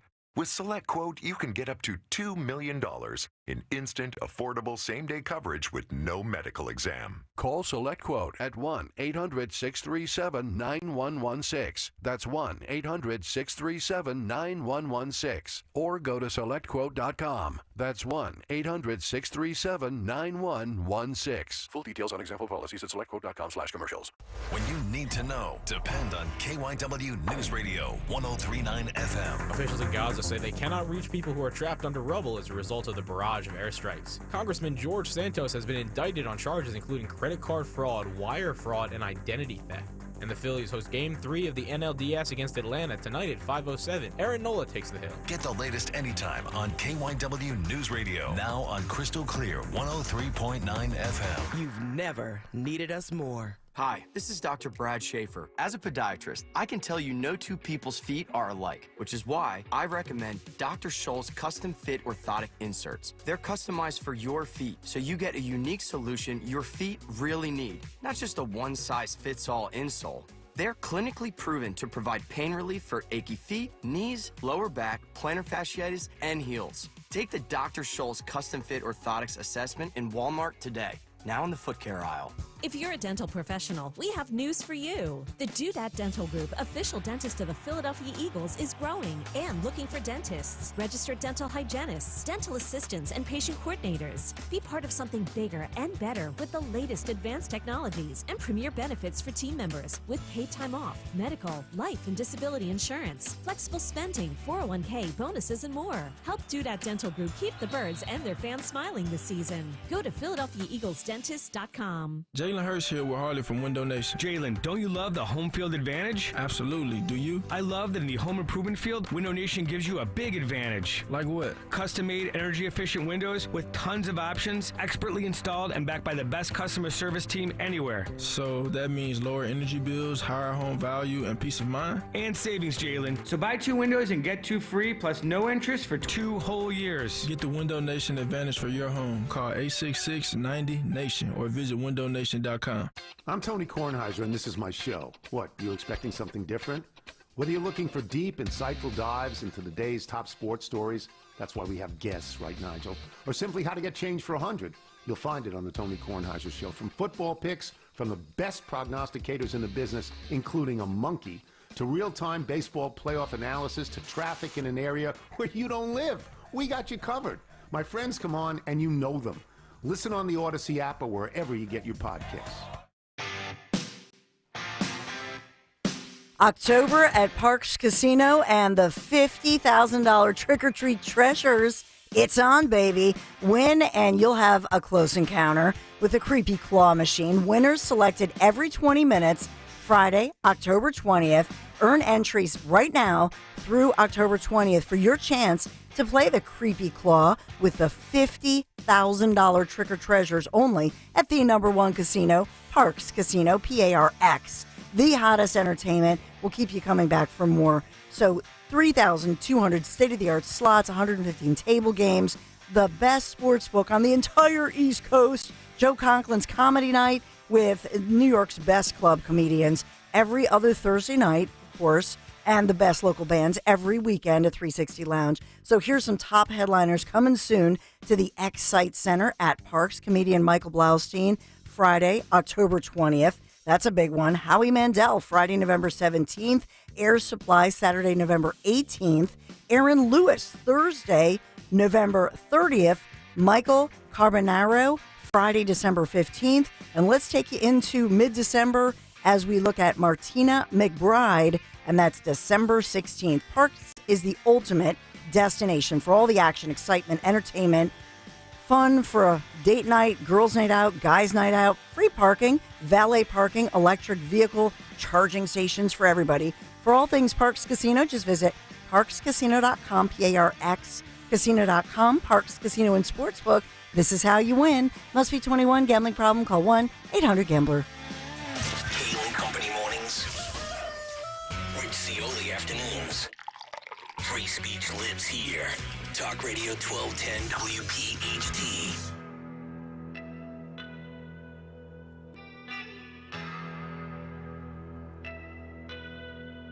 Kayal and Company, 725. As we continue live here on a Wednesday morning, a very busy show. Talk Radio 1210 WPHT, Nick, Dawn, and Greg. If you're just tuning in, a lot on Day 5, Israel, Hamas, the latest fallout reaction, and continuing developments in this ongoing saga in the Middle East. Also the impact here in the United States.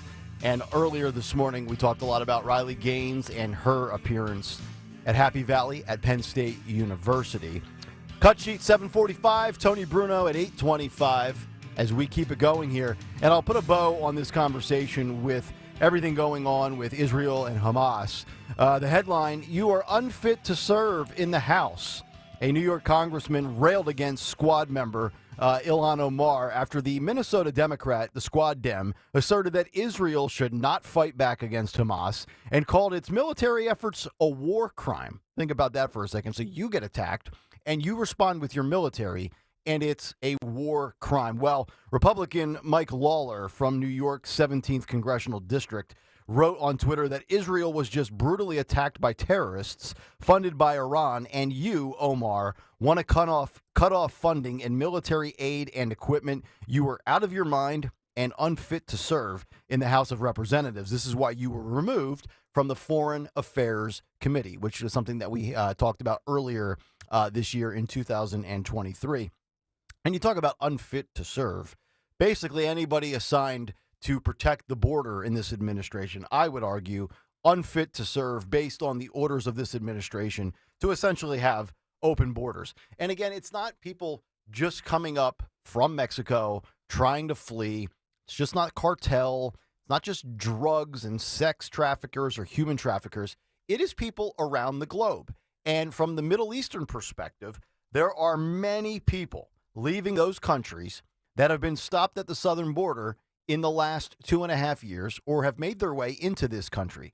So this is a very alarming number, and this data was confirmed by multiple CBP sources. And by the way, that's not Citizens Bank Park. That'll be the Phillies later today.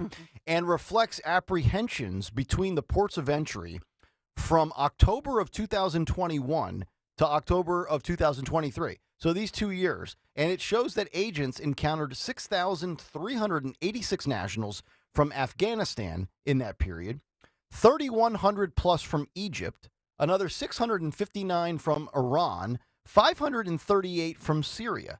Also encountered were 30,830 from Turkey, just over 1,600 from Pakistan, 13,000 from Uzbekistan, 164 from Lebanon, 185 from Jordan, 139 from Yemen, 123 from Iraq, and 15,594, of which they could not even confirm which nation they were technically residents of in the Middle East. You add it up, you put it all together, and you're looking at a significant amount of people. And this is what I have said has been so dangerous about the southern border, is it is a global port of anybody around the world right now that dreams of having a better life, that wants to live in this great nation. They know exactly what exit to get off of the highway and where to pull up. And it's at our southern border. We have globally advertised that you can just flood this nation, and some of you will get stopped.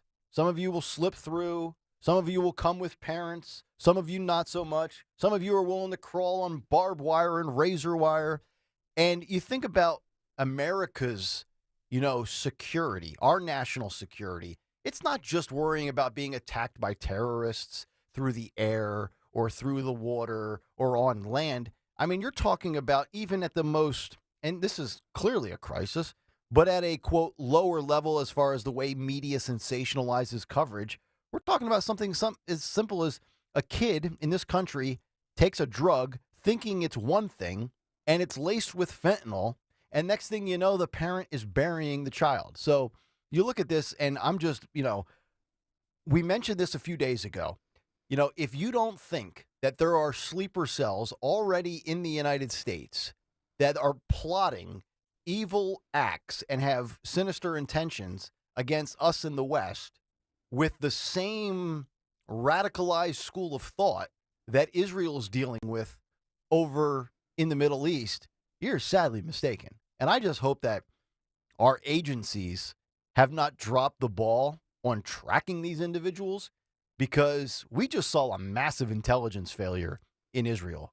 And there was a massive intelligence failure to some extent 22 years ago on 9/11. And when this stuff happens, you start thinking, like, are we next? And you've heard the threats from the Middle East, the terrorist groups, Iran. It's not going to stop with Israel. And to Stocker's point earlier, these people, they are of a crazy belief that they want to not only eliminate the Jewish people, they want death to America and death to the West. They despise everything about us, and they know it might be easier to come up through the southern border than to go about it the way they did 22 years ago. 855-839-1210 if you would like to jump in. Coming up next, we'll work our way towards what's on the cut sheet. And in cable news, we know CNN has been in trouble for a long time. They get crushed by MSNBC playing that game better than CNN does. They get crushed by Fox News. But what if the boss just came out and said, you know what? After further review, we're not prepared or ready for the future. That's a very interesting statement.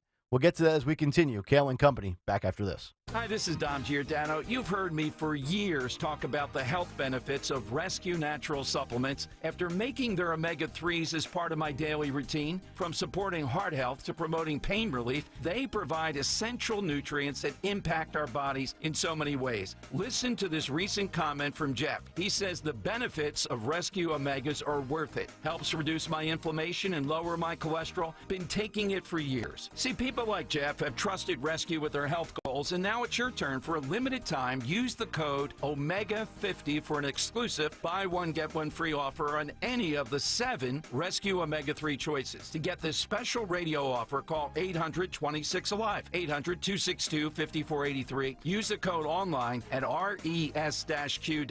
That's res-q.com. Remember the code OMEGA50, OMEGA50. Buy one, get another Rescue Omega-3 absolutely free. Celebrate Faith and Liberty Day on William Penn's birthday, Saturday, October 14th at the Faith and Liberty Discovery Center, 5th and Market Streets in Old City. Enjoy free admission, free ice cream sundaes, giveaways, and meet and greet William Penn himself, plus a special appearance by 1210's Dom Giordano. Step inside and experience the Faith and Liberty Discovery Center, where the good book meets the history book. For more information, visit faithandliberty.org. American history in a whole new light. Miller Lite has high hopes for the Phillies this season, so catch every game at the Station Tap House in Doylestown with a season-long $4 Miller Lite Draft Special. Station Tap features an extensive pub menu including the barbecue brisket, thin crust pizza, and the D-Town Destroyer chicken sandwich. Station Tap offers a sprawling exposed brick bar with rotating taps and an extensive bottle list. So enjoy every Phil's game at the Tap House in Doylestown. Station Tap House, a proud partner of WIP's High Hopes Pod with James Seltzer and Jack Fritz. It's Miller time, Phillies fans. Celebrate responsibly. You get up every morning and make it all work. You make the hospitals and the labs work. You keep the shelves stocked, the cash registers ringing, the production lines producing. At Vestas, we have the uniforms and workplace supplies you need to do what you do every day. When you think uniforms, floor mats, first aid kits, restroom supplies, think Vestas. Vestas, uniforms and workplace supplies for the people who make it all work. Learn more at Vestas.com. The day we all feared. The stock market went down and then kept going. 2008, when the markets lost over 50% of their value. But that was over a decade ago. Today, it's not so painful. Jim Cipriotti at Retire Ready Financial Group calls that financial amnesia.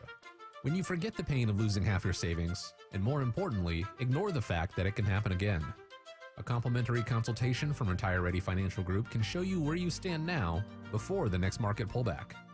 You're much closer to retirement than you were in 2008. Don't let it happen again. Call Jim Cipriotti at 610-894-7415 for a complimentary consultation. That's 610-894-7415 or online at retirereadyfg.com. You can forget where you put your keys, your glasses, or even your car. Don't forget to protect your retirement. Investment advisory services offered through Retire Ready Wealth Management, a registered investment advisor. Insurance and annuities offered through James V. Cipriotti, NPN number 2083768. Don't miss Good News in Real Estate with Deanne Katsaros and Mark Cumberland, Saturdays at 1 p.m. Find out all you need to know about home buying and selling. Considering a career in real estate? Visit PhiladelphiaRealEstateClasses.com. Good News in Real Estate, Saturdays 1 p.m. on WPHT. Think about this. Picture yourself, your hair blowing in the wind, just gliding over those turquoise blue waters of the Mediterranean, taking the high-speed jet foil to the Isle of Capri. Yes, I want you to join me for 12 magical days in luxury with the best professionals, once again, from Conservative Tours. I'm talking about heading to southern Italy on a gastronomical tour of the most beautiful coastline in the world, the Amalfi Coast. And yeah, I've been dreaming of this. This is definitely a bucket list trip for me, for my husband, Larry. It's a special anniversary for us. And yeah, we're taking the boys too. We're going to travel with the very best tour operator in all of Italy, my friends at Conservative Tours. Nobody does it better. They, of course, have an A+ rating with the Better Business Bureau. 5267, that includes your airfare, luxury hotels, dining events.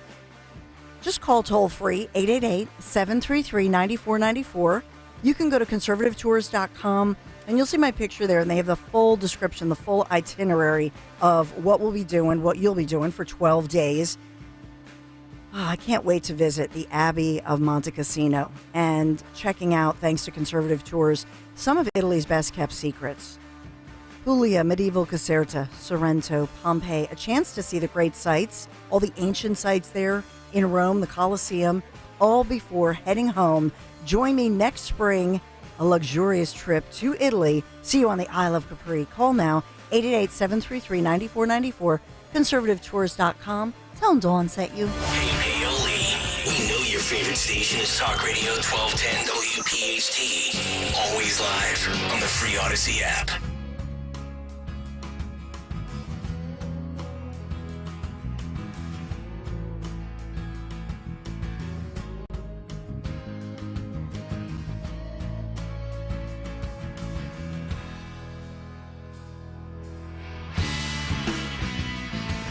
Back in here, Kayal and Company, 7:38, a Wednesday morning. Nick, Dawn, and Greg, Talk Radio 1210 WPHT. We are absolutely ready for the future. We've been ready for 13 months. CNN apparently not so much.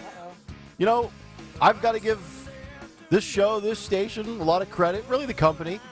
When I went to Nashville in 2018, as we welcome you back in, talking some media here with CNN, it was 2018, and I did a morning show, and the station did not have an app. I said, it's 2018. You guys don't stream the show? It's just on the FM dial? They're like, yeah. And, you know, when I got hired by this company, it was still owned or named and branded as Entercom and the radio.com app. But, yeah, we've always seemed to be up to date with technology and where the industry is going. You know, we stream live on an app. You, of course, HD this channel, HD that channel. Watch us on YouTube. I know some Odyssey stations use Twitch for their digital video streaming service. Yet CNN, I know. This is staggering to me. Yep. I've long thought all their talent and their personalities actually lack talent and personality, and they're just very bland, miserable people. But CNN boss Mark Thompson to his staff saying, quote, "The network is nowhere near ready for the future." Mark Thompson said that he was going to, this is from the Wall Street Journal, said he was going to draw on his earlier experience as CEO of the New York Times to modernize CNN. And he told his staff that the network needs to step up its digital game, saying conventional TV, quote, can no longer define us, and said its journalists shouldn't be distracted by debates about balance or false equivalency. Speaking to employees in a video message on Monday, his first official day at CNN, Thompson said he would draw on these past experiences at the New York Times. Quote, for most people under the retirement age, the first place they turn for news is their phones, not their TVs. And news players who can't or won't respond to that revolution risk losing their audiences and their business. He said CNN needs to act swiftly, and that despite some progress, such as the recent launch of CNN Max, a collection of programming from the network on the Max streaming service, quote, this company is still nowhere near ready for the future. TV is vital, and there's urgent work to do there, especially as we rebuild primetime, because they're getting slaughtered.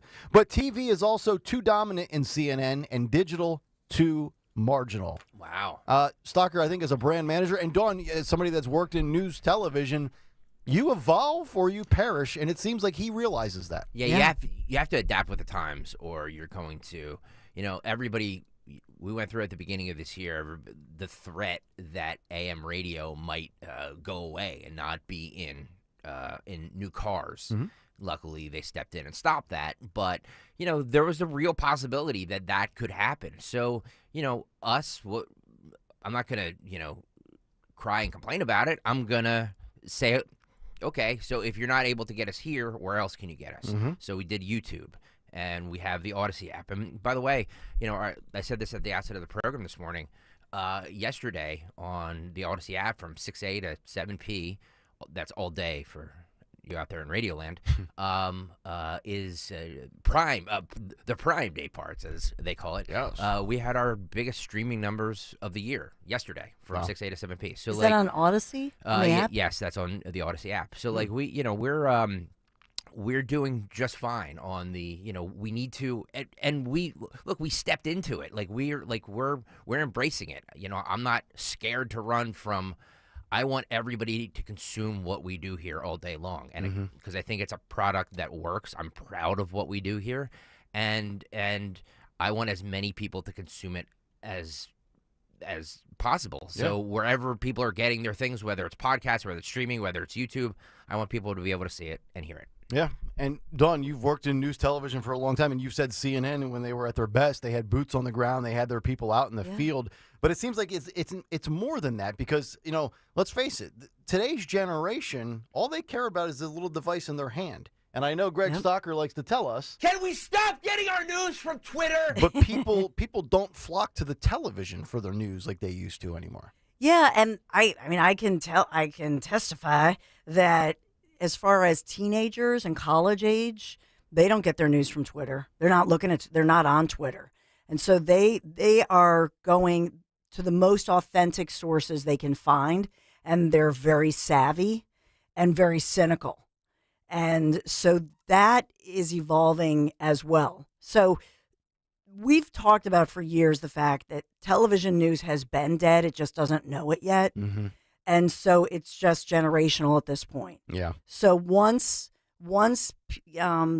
people in high school and college reach whatever the key demos are, it's DOA as far as traditional TV news, which is why they're wise to go on all these different social media sites. But there's also the cynicism of media bias. And because they've been hearing on both sides, they've been hearing they've heard for years growing up their parents talking about media bias, whether they think it's too liberal, too conservative. So they don't want any of it. Right. They you know what I mean? They're just like, the grown-ups have all lost their mind and they're all arguing over this stuff. Let's get to the core. Right. And also education nowadays. You think about the group, everything now is a group project in school. Everything. They want everybody to work together and do the crowdsourcing kind of concept. And that's really pushed in all the schools in education. And so you have that kind of collaboration. And if you talk to high school students, most of them, by the way, are saying, I want to start my own business. It's fascinating to me that we have a future generations of, even I'll go back to middle school, they have watched all of this with the pandemic, the shutdown. They think so differently and they see the world so differently. And that, of course, impacts media. It's interesting when you look at all the numbers and you look at television, I think it's usually somewhere between 47 and 49 of the most consumed telecasts in the top 50 for the year are live sports play-by-play games. Easily. Typically football. Easily. Traditionally the NFL. If it wasn't for live sports in the NFL and play-by-play, television would be dead. 100%. And we talk about Fox dominates CNN, and Fox has an advantage over MSNBC, and then sometimes they're neck and neck. As good as Fox is doing for their own little world, it's still a very small percentage of Americans. I mean, you talk about it, 2.5 million, 3 million people in a nation of 340. I mean, you do the math, it's a minuscule percentage. But like with CNN here, we got to ramp up our digital. But here's the thing. If your product is not in demand on television because of the way you cover news or the people you put in front of the camera, I don't think there's going to be a demand for your streaming service and your digital. This, to me, and he mentions their primetime lineup, you need a reboot of talent because you have people that don't resonate with those seeking left-wing media. And I don't think by any stretch Joy Reid or anybody on MSNBC is more likable as a personality. But the writing goes on the wall that people aren't responding to Jake Tapper, Aaron Burnett, whoever else is Don Lemon before he got fired, Caitlin Collins. It's just not. So you can repackage it and say, hey, let's do digital, let's do streaming, let's do a la carte. But if you're still trotting out the same players on the field that aren't getting the results, you can deliver them on any medium you'd like. All of a sudden the demand's not going to skyrocket. That's the way I look at it. Yeah, I think, to your point, the reason Caitlin Collins was interesting was because she has an interesting different look and personality. So she was interesting as a reporter. But now that they have her sort of handcuffed to the anchor desk and all hairsprayed and locked down, she's boring.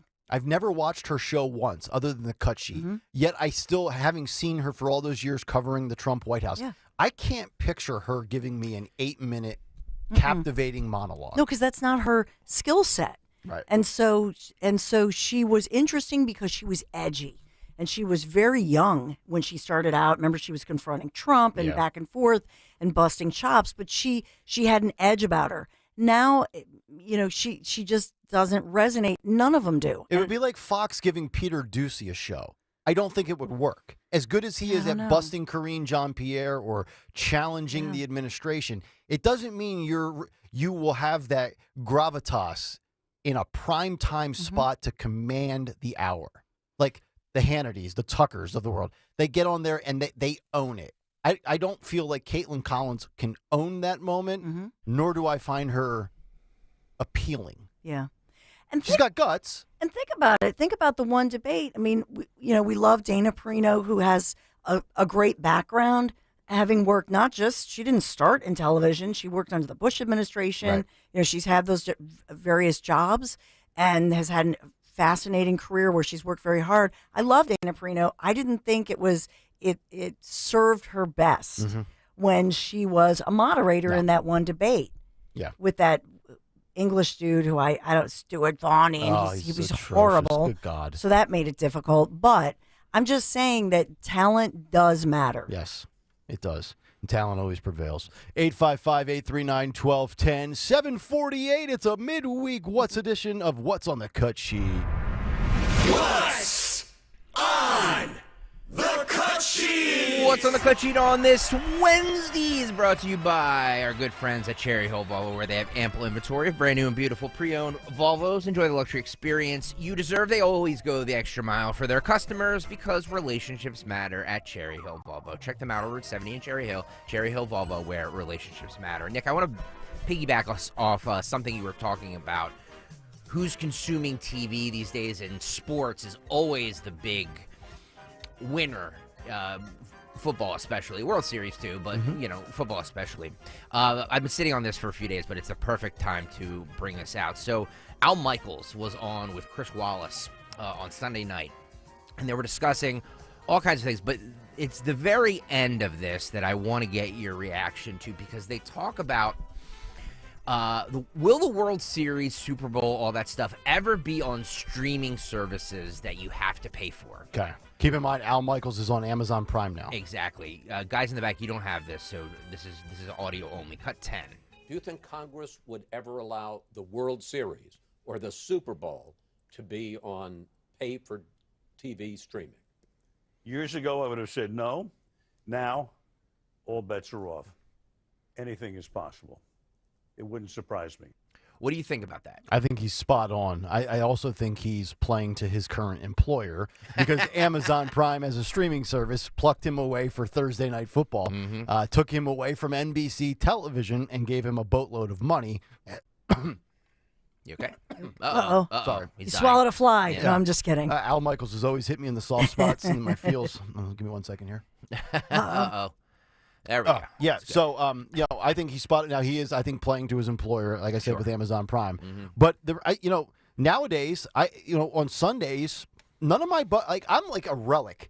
I watch, I have the Red Zone channel, but you do too. And I'll watch, the Eagles game on Fox 29 or CBS 3. And sometimes I don't go to the Red Zone channel, and I just watch whatever game they give me, if it's the national, the big marquee game of the week, the Patriots versus whoever. And I'll text my buddies in our fantasy group text and things, that, I was streaming some of the games on YouTube, or we share passwords. It's amazing to me how many people my age, anywhere from 35 to 45, they don't watch television the traditional way. No. Like, I still have a local television provider. Yeah, you're one of the last people. I'm like 39 going on 69. Yeah, you're one of the last people. I mean, I have YouTube TV, and I love it. Yeah. And I also have the NFL Sunday ticket, so I can watch all the games, which is nice. But, like, it's with all the streaming services that are out now, you're paying. Like, I don't want to add up what I pay monthly for all these. Which is why I've argued the point. Yeah, where you have these cord cutters. Yeah, I'm not paying $122 a month for Comcast or whatever. But when you add up $9 for Hulu and $12 for Netflix. And all of a sudden, like, wow, it's $97. But by the way, I've been watching the Braves and Phillies game on HBO Max.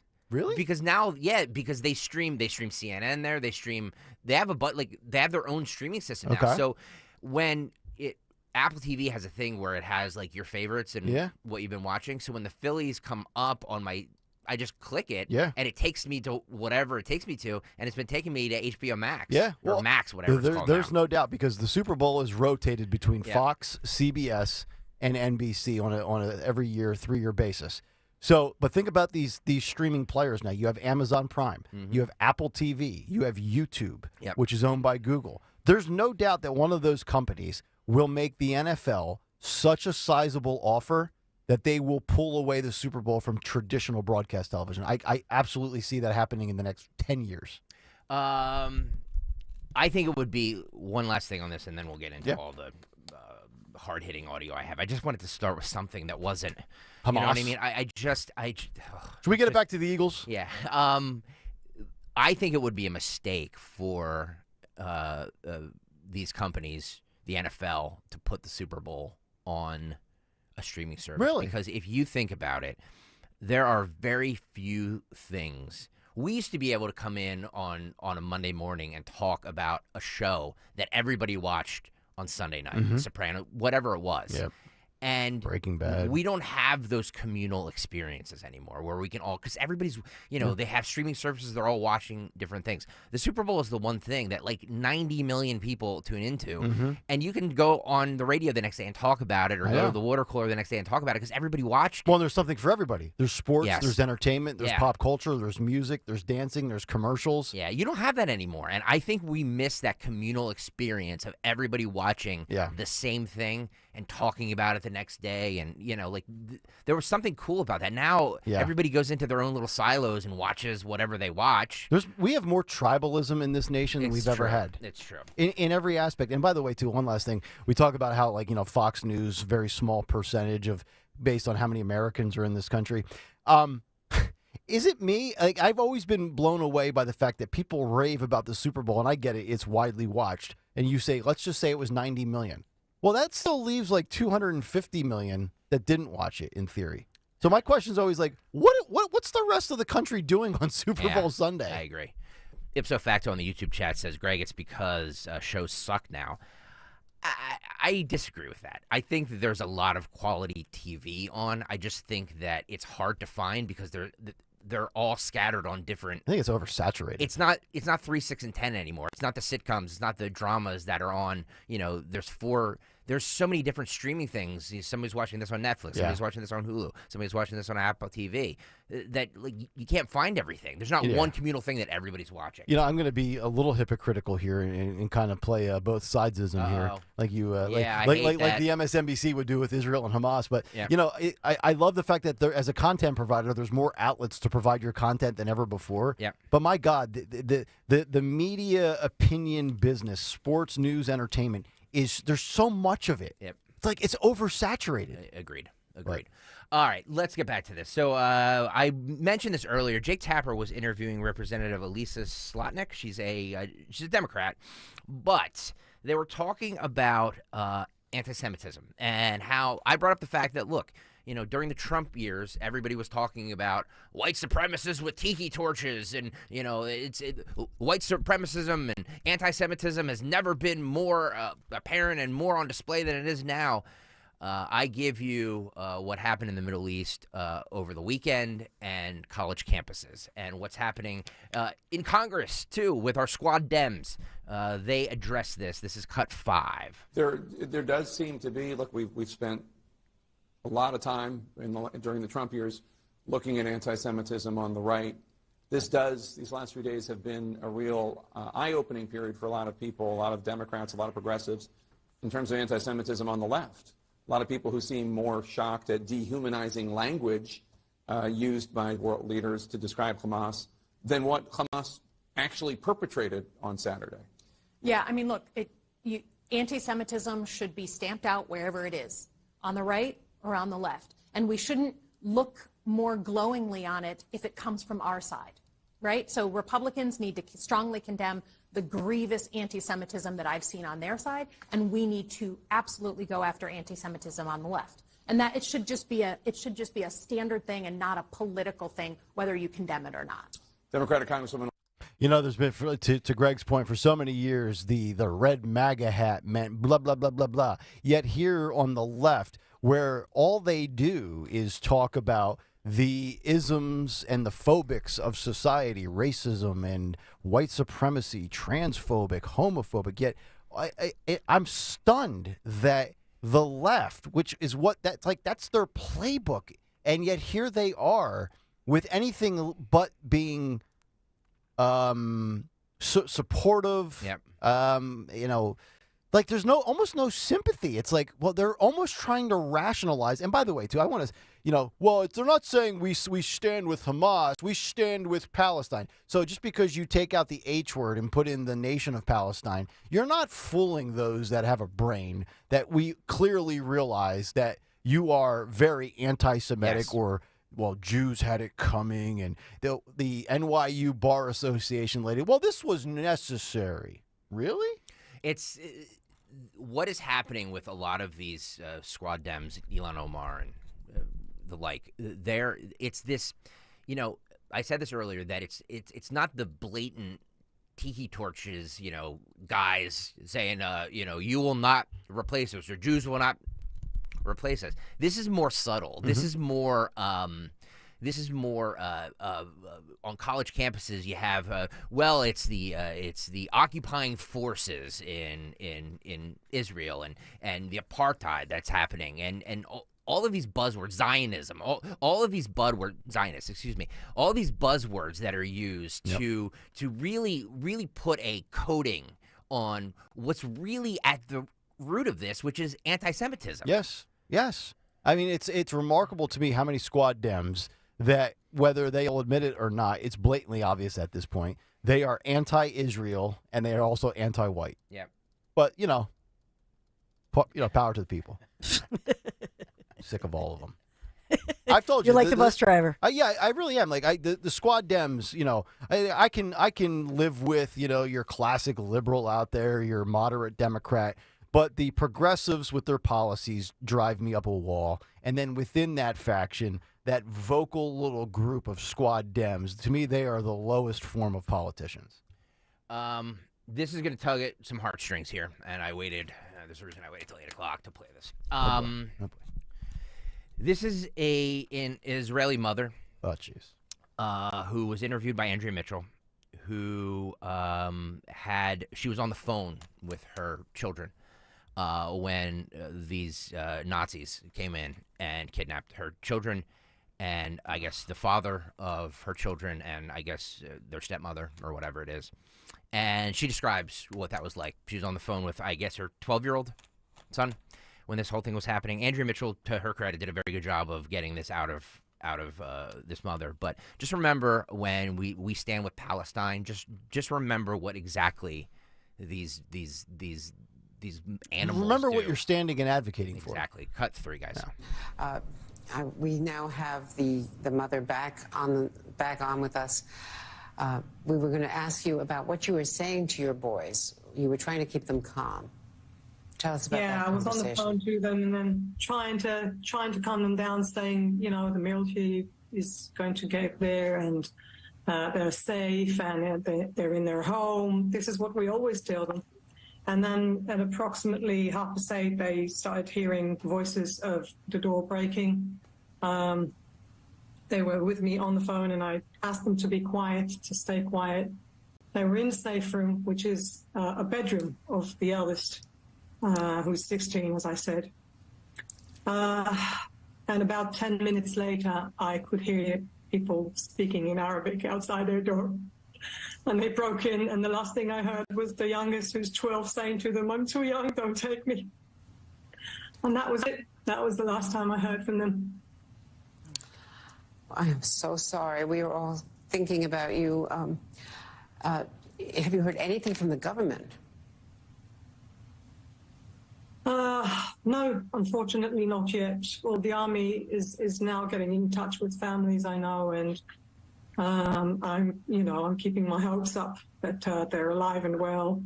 I know that their father and his spouse were taken also, because we've seen one of the videos that Hamas put on. So we know that they're alive, and I'm hoping that they're with them.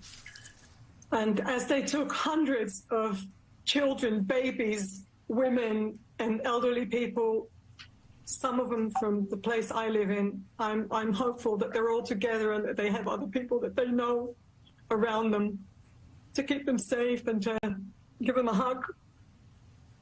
So that they're all together. And just bring them back home. Sorry? I'm sure you want them to be with people they know so that they're not alone there. But what are your feelings about the attacks against Gaza right now? How can the government... I must say that, look, you're looking for a symmetrical situation, and I must say it isn't. If you were dealing with a war who is between two countries, countries don't take children hostages. I'm sorry. It's against the laws of war. It's against humanity. It's against anything that we all believe in. Every time we had missiles shot at us, I used to say to my children that they should be sympathetic towards the children of Gaza because they suffer a lot more than they do. I'm not sure I still believe in it now. And I must say the only worry I have now from the bombings in Gaza is the fact that my children are there. And I can't be sympathetic anymore. I can't be sympathetic to animal human beings, well, they're not really human beings, who came into my house, broke everything, stole everything, took my children from their bedrooms and took them to the Gaza Strip. Israel never done that and will never do. So there is no symmetry. I'm sorry. Do you want the government... I'm sorry to be so emotional. Do you want the government to put the top priority on getting the hostages out before they retaliate? I want my government to put it on the first priority, and I want the world to put it on first priority. I think any mother in the world should try and imagine her children under that situation and then think again. That's all I want. I want the world to ask them to release children, to release elderlies, to release the civilians they took. There is no reason to hold them there. They are not soldiers, they are not part of the war, and they have nothing to do with it. We gave them work permits.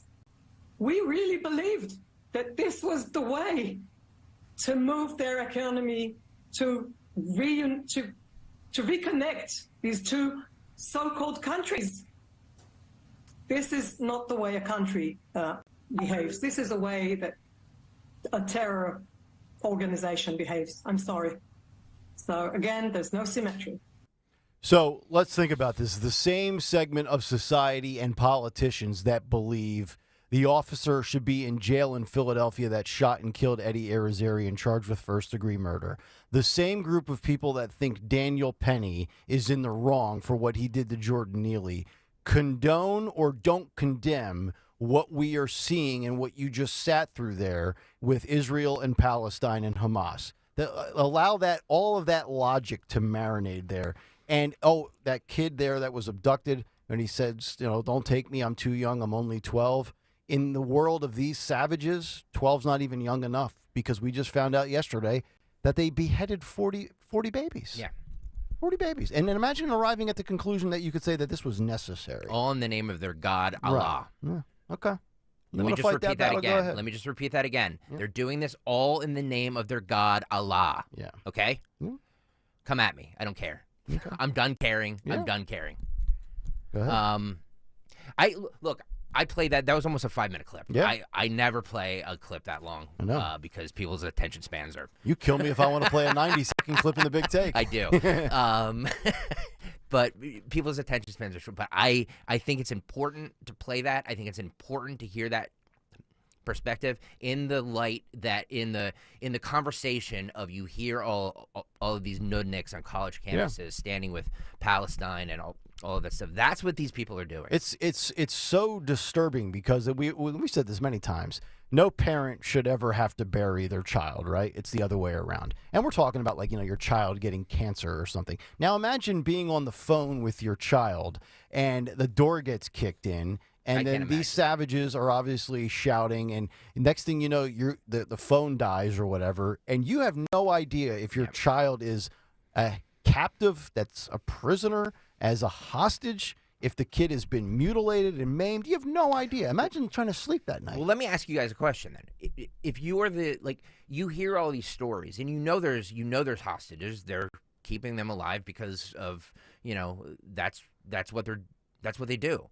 As bargaining chips.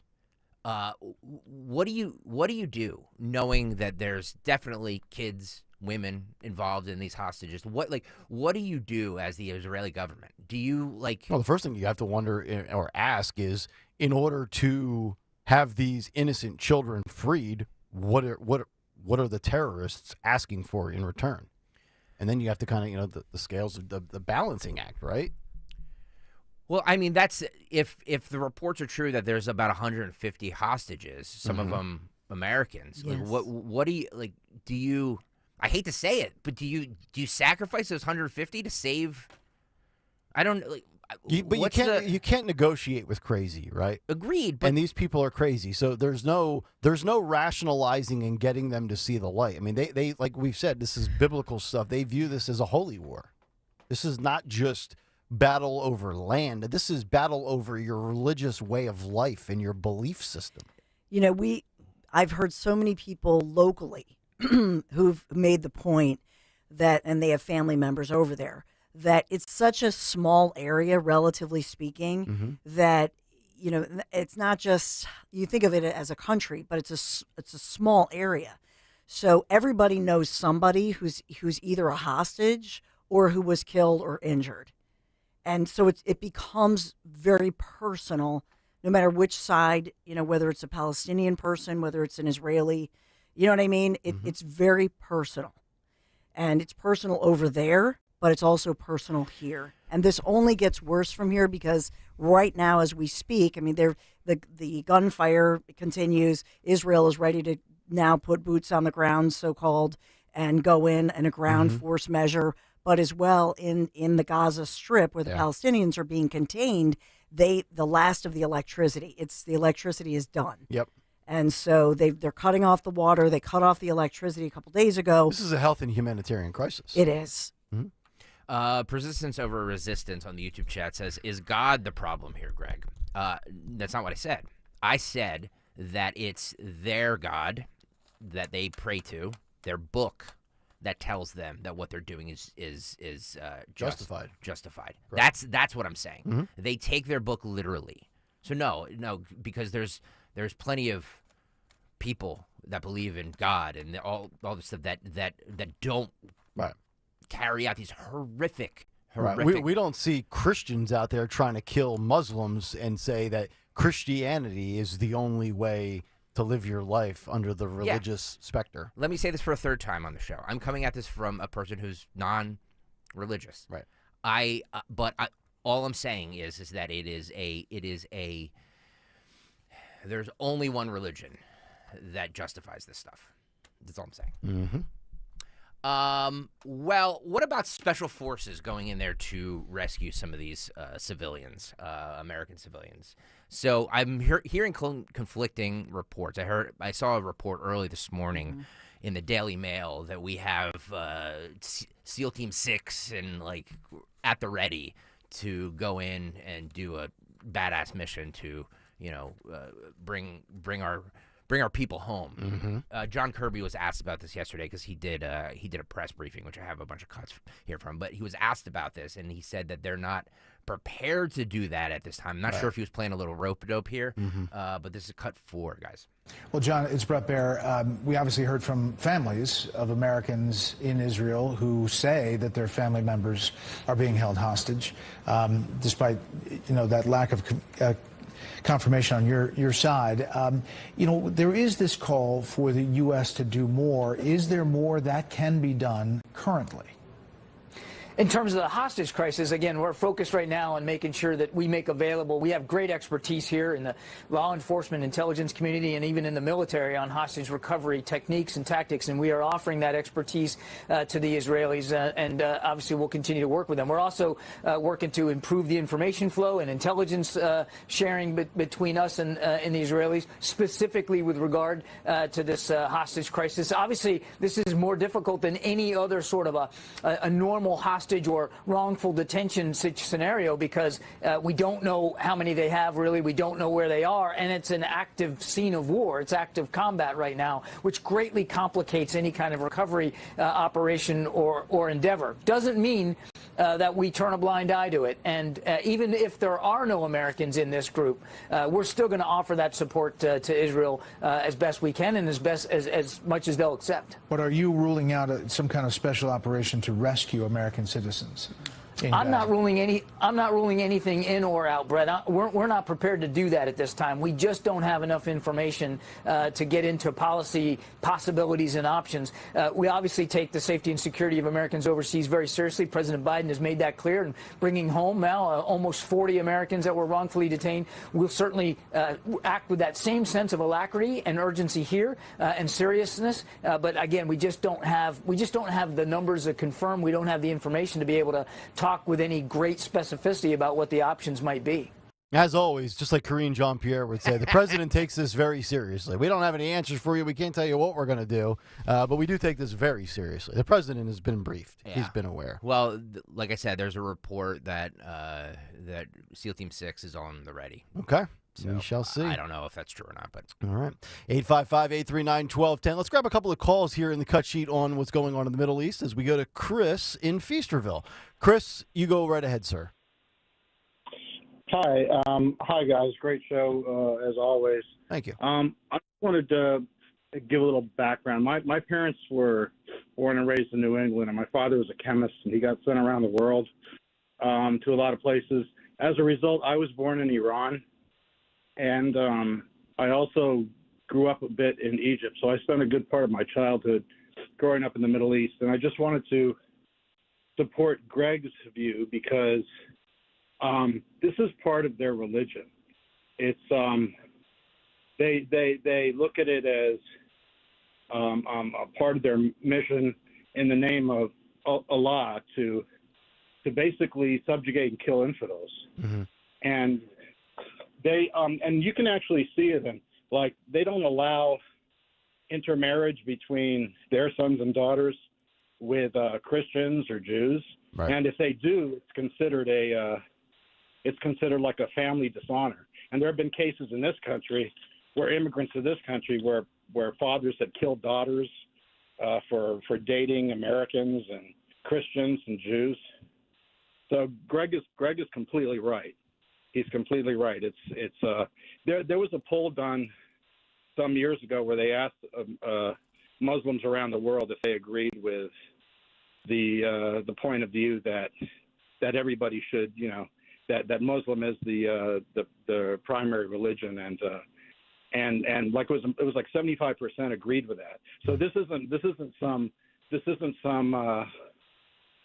radical thought in the Islam world. It's very common, and those religious minorities in Muslim countries, they have to fly under the radar, because you'll see these paroxysms of violence where you have small Christian communities in Egypt, right, which get attacked. But they'll attack these small Christian communities and rape and kill the Christians. Yep. So it's just that I think, in religion, you have, you might have a majority of people who I think they may think alike, but you always got to have the soldiers that come in and actually do the dirty work. So when they talk about, well, not all Muslims are violent or extremists. I think you have a minority of Muslims who aren't violent or extremists, but I think the majority of them agree with the point of view that everybody should be Muslim. It's a religion of conquest. When Obama was talking about it was a religion of peace, that's a bunch of BS. It's not a religion of peace. It's a religion of conquest. And they feel that it's their mission to convert everybody in the world to be Islamic. Yeah, it's almost like a crusade to some extent, for sure. Let's grab Lori quickly here. She's in Ringos, and she's with us this morning. Lori, good morning. How are you? Hi. I totally agree that these animals from Hamas and such need to face they're murderers. I can't condemn it any more strongly. They need to face a reckoning. They have blood on their hands. What I think needs to also be considered here is, in addition to that, this is a generational. The hate is passed on, okay, and the so-called government. So whether it's the Palestinian Authority, the PLO, I don't know what you call them, the rulers of Iran, some of the governments that are quasi-governments there, because Palestine's not a nation. They are creating this hate as well, or feeding it. They're using their religion to foment it, okay? Because they are failed. They cannot raise their people up and give them a living, okay? So they divert all of their failures, and it's projected. They steer people towards hating the West, hating Israel. Okay, and that is a significant problem, and you can't just say that it's just the rank and file people. And I know nobody's doing that, but let's realize they're masters at having the hate diverted and sending it towards. And I don't know how you end that, because Israel. The one woman whose kids had been abducted. Mm-hmm.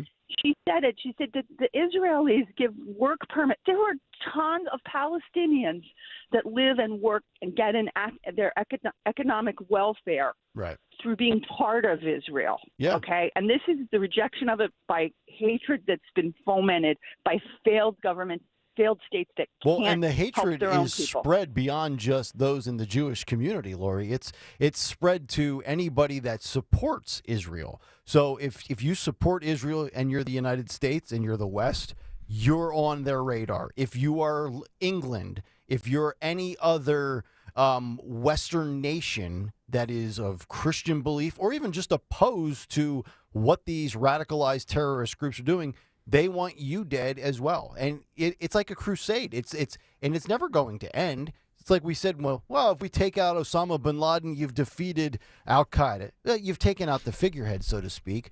But they're raising and grooming and training. You've seen the videos. There are always. This is never going to go away. Doesn't mean you give up trying to eliminate it. But if you think you're just going to eradicate it, it's not going to happen. Michael Keene on the YouTube chat says, this used to be a fun, happy, funny show. This conflict is bringing this country down. Well, yeah, I mean, the slaughter of innocent people will do that. I know. We've got serious for 3 days. Yeah, that's a party pooper for you. I'm sorry. I mean, we tried. I started out the cut sheet. Yeah. Can you play some TikTok videos, Greg? With an Al Michaels segment about, whether the Super Bowl should be on a pay service, because I wanted something other than this. Yes. But, this is the news. Yes. We cover the news here. And we go where the stories take us. Yeah. Okay? We try and lighten it up as much as we can. Yes. Speaking of this, with one of the dumbest statements I've ever heard in my life, former Secretary of State Mike Pompeo was asked, what created this Israel-Hamas war? Okay. We heard Lori and Ringo state it beautifully. We heard Chris and Feasterville state it beautifully. We've all had our opinions. We know what it is. But Mike Pompeo has his reasons why, and guess what? And it's because of American appeasement. Oh, okay. It's the U.S.'s fault. Cut one. This is grotesque. It is barbaric, and it requires winning. And Prime Minister Netanyahu gets that. And I am just hoping that this administration doesn't slow him down. These are going to be long weeks. There are going to be some pictures that come out of Gaza that are going to be tragic. But make no mistake about it, Prime Minister Netanyahu has the duty to defend his own people in the same way that the United States has that duty. We now have Americans held hostage, and Hamas, puppet of Iran, is threatening to kill them. They've already killed 11 Americans. They're threatening to kill Americans live on video and broadcast the audio as well. And President Biden hasn't told the Iranians, he hasn't told the world what America's response to that will be. I remember, Sean, so well, when the Iranians threatened to kill Americans on our watch, when they were launching artillery into the embassy, American embassy in Baghdad, Iraq, we made clear we would hold not the knuckleheads on the ground in Iraq, but we would hold the Iranian regime responsible. When we did that, we didn't create World War III, as they said we might. When we got out of the JCPOA, when we moved the embassy, they said we'd create World War III. No, what has created war here is American appeasement, American weakness. And if we don't stand with Israel, if we don't give them the tools that they need to prosecute this to the end, until Hamas is wiped out and the Iranian regime understands that the Israelis mean business and they have American support, then we will risk even more American lives. That takes some stones to say that. Yeah, doesn't it? So from a political standpoint, what is he trying to get at here? I think he's saying that Biden's weakness and current, the weakness is what they are playing upon. Well, I do believe, I do say, and I've said this many times on the show, that Joe exudes weakness, and I think a lot of these foreign threats and these global, or I should say, these nations with aspirations of global power and dominance feel like it's now better than ever to do what they intend to do, in the post-Trump era. But American appeasement. What that sounds to me was another war hawk that wants us involved in this. That's what that sounded like to me. They want us to center. They want World War III. And it's weird. We've been very.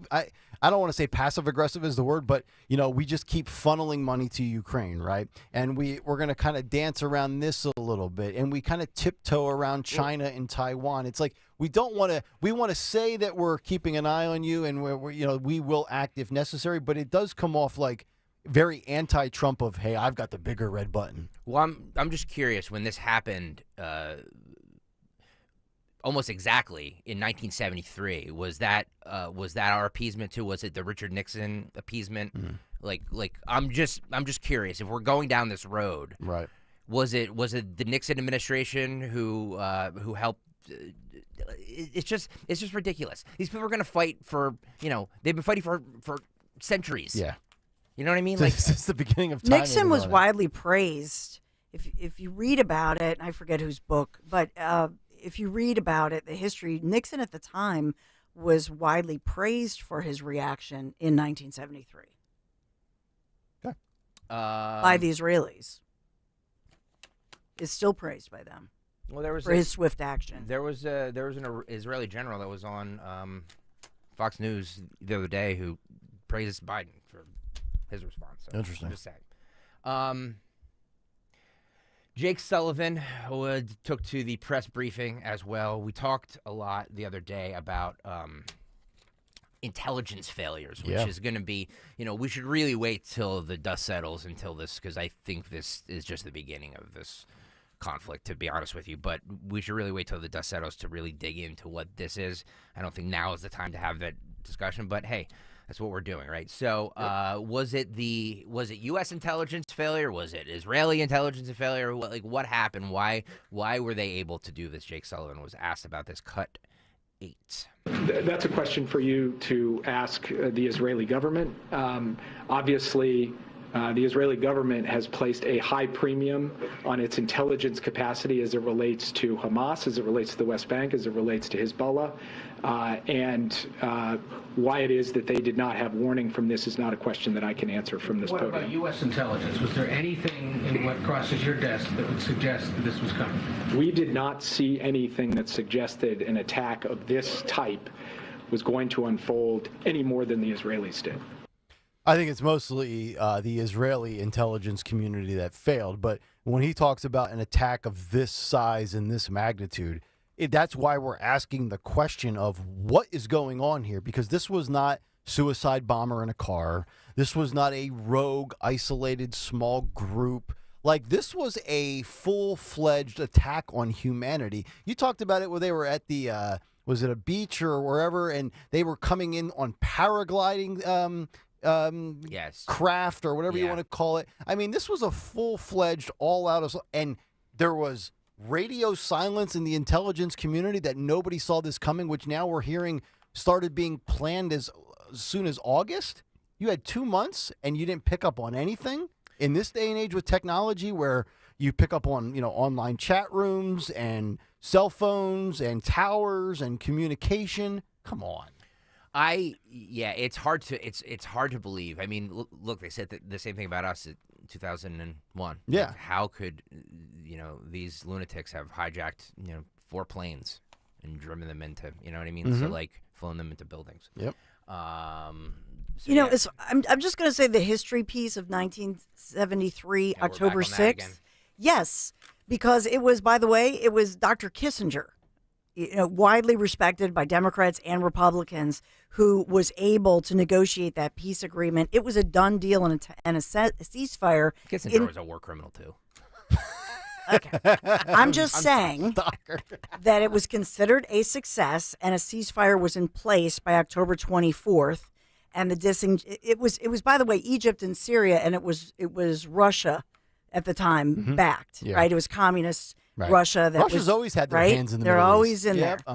But I'm just pointing out that it was the foundation for the Camp David Accords. There's some important history in there. But Nick, during that period, I'm just saying the Nixon administration and Kissinger took a victory lap for that one, and they are still praised for what they did quite quickly. But they came out strong and said that the Soviet-backed Arabs in that case would not be tolerated, and they knew that, and boom, it led. And I think that's what, Mike Pompeo might sound like a big jerk, but this is one of his skill sets, and what he's saying is right now is not a moment for any kind of weakness. If you come out strong and say we're gonna back them, it leads then to a peace accord. I'm just saying. What was Iran's role in this? We're hearing conflicting reports. Jake Sullivan was asked about this, cut 8 here. He's saying we don't have evidence of involvement on this specific attack. We know they're supporting Hamas. We know Iran is supporting Hamas, but with this specific attack, this is cut 6. Basis about this question. We're looking back through our intelligence holdings to see if we have any further information on that. We're looking to acquire further intelligence. And if there's an update to that, I'll share it with you. But as I stand here today, while Iran plays this broad role, sustained, deep, and dark role in providing all of this support and capabilities to Hamas, in terms of this particular gruesome attack on October 7th, we don't currently have that information. We will continue to look for it, and if we find it, we will share that with you. You know, what's remarkable, too, is on the Iran front, especially with this administration and the money that we've talked about, the Biden administration to actually come out and claim that the $6 billion that they were giving to Iran hasn't been accessed yet is so ridiculous from the standpoint of, why wouldn't we immediately rescind that payment that was given for the support of the Hamas terrorist attack? It's actually laughable and wild that this hasn't been done already. So there's a lot of things that are being thrown out there, especially when you factor in the Iran. And Dawn, I know you've alluded to Iran being a factor before, and even to the John Kirby standpoint. John Kirby, well, we're not really blah, blah, blah. Like, nobody's showing their hand here. There's a lot of people just that are saying what they want from a spin standpoint. All the experts say, if you look it up, that first of all, Hamas does nothing without, Iran's approval, and that Iran feeds them with $100 million yearly, and that in the past was confirmed by the United States State Department. I just don't. If anybody thinks that Hamas carried out these atrocities, going door to door like the Nazis did back in the day, going door to door and grabbing Jews, looking for Jewish children and women, and basically cherry picking the best people who might be the best, most sympathetic Jewish hostage, right? Or American hostage. I understand there are many countries represented here in the hostage group. But I'm just saying, if anybody thinks that Hamas did this against Iran's wishes, I've got some swampland somewhere to sell you. It makes no sense. And so to quibble over the frozen money or whatever, to me, it's a no-brainer that Iran absolutely gave the nod to this. Right. The question is, how involved were Iranian officials in the actual planning of this? Right. And it's a lot like 9/11 from the standpoint of, there was the terrorists, there was the hijackers, but where were they trained? Who funded it? You mentioned Saudi Arabia, so forth and so on. So like this all stuff, and that's the hard part of trying to isolate exactly who's responsible, because over there you have so many different nations, and then you have the financiers and the people that back it and support it and bankroll it. So, it's the same song, different dance, I guess is what they say, and we'll continue doing this until the end of time. including the cut sheet. We're going to continue doing that until the end of time. No, we have Tony Bruno in the on-deck circle, so we should break. All right, so Bruno's on deck, and he's been getting lubed up like a Phillies fan at 12 o'clock in the parking lot. I'm sure he's going to come out firing his fastball at 98 miles per hour. Yeah, I can't wait to hear what he has to say about he this. will have plenty of thoughts. We're going to get to Bruno on the other side from the standpoint of what we just talked about, to Riley Gaines at Penn State, some Phillies Braves, Larry Krasner, the Eagles, and also a very interesting thing that played out on ESPN yesterday with Pat McAfee, where he had Aaron Rodgers on, and they're trying to set up an Aaron Rodgers RFK Jr. tag team debate against Travis Kelce and Tony Fauci. A vaccine debate on ESPN. You know the suits in Bristol were cringing when they talked about that on the Four Letter Network. Tony will have some thoughts on that as well. Kayal and Company as we continue, 8:30 live here on this Wednesday morning. If you haven't done so yet, go to FanDuel.com/Greg, FanDuel.com/Greg. Sign up right now because take the Phillies tonight at -1.5. I mean, come on. It's easy money right there. Also, I'm looking ahead. If you didn't lock in the Eagles, did I say the Eagles? I meant the Phillies. If you didn't lock in the Eagles yesterday at 6.5, the point spread has already gone up. It's at 7 now. It's a -7. The Eagles -7. So you should have done it yesterday, but you can still lock it in today, right now, at -7 at FanDuel.com/Greg. Because right now, all customers can get a no-sweat same-game parlay for Thursday night football. Just place a 3-leg same-game parlay on this week's game between the Broncos and Chiefs, and you'll get bonus bets back if you don't win. NFL same-game parlays are the perfect way to combine your bets for a chance at an even bigger payday. You can build your own or choose from one of the popular same-game parlays pre-built for you in FanDuel's top-rated sportsbook app. FanDuel.com/Greg. FanDuel.com/Greg. It's America's #1 sportsbook app. It's in partnership with Valley Forge Casino, and it's the official partner of 1210 WPHT, and is the official betting partner of the NFL. 21 and over, President PA. Refund issued as non-withdrawable bonus bets that expire 7 days after receipt. Max refund $5 unless otherwise specified. Restrictions apply. See terms at sportsbook.fanduel.com. Gambling problem? Call 1-800-GAMBLER. Hi, Philly. It's Emmitt Smith again. If there's one thing I know about you folks, you're fierce competitors, tough as nails, even when it comes to pushing through aches and joint pain. But you don't have to waste that Philly grit dealing with pain anymore, thanks to QC Kinetics. Like Emmett said, hand over the pain once and for all to QC Kinetics to get relief in your knees, hips, shoulders, and back without surgery or harmful medications. They use your body's own healing properties right at the source of the nonstop pain, making you feel like yourself again. Come on now. You don't want a Dallas fella whipping up on you just because of that joint pain holding you back.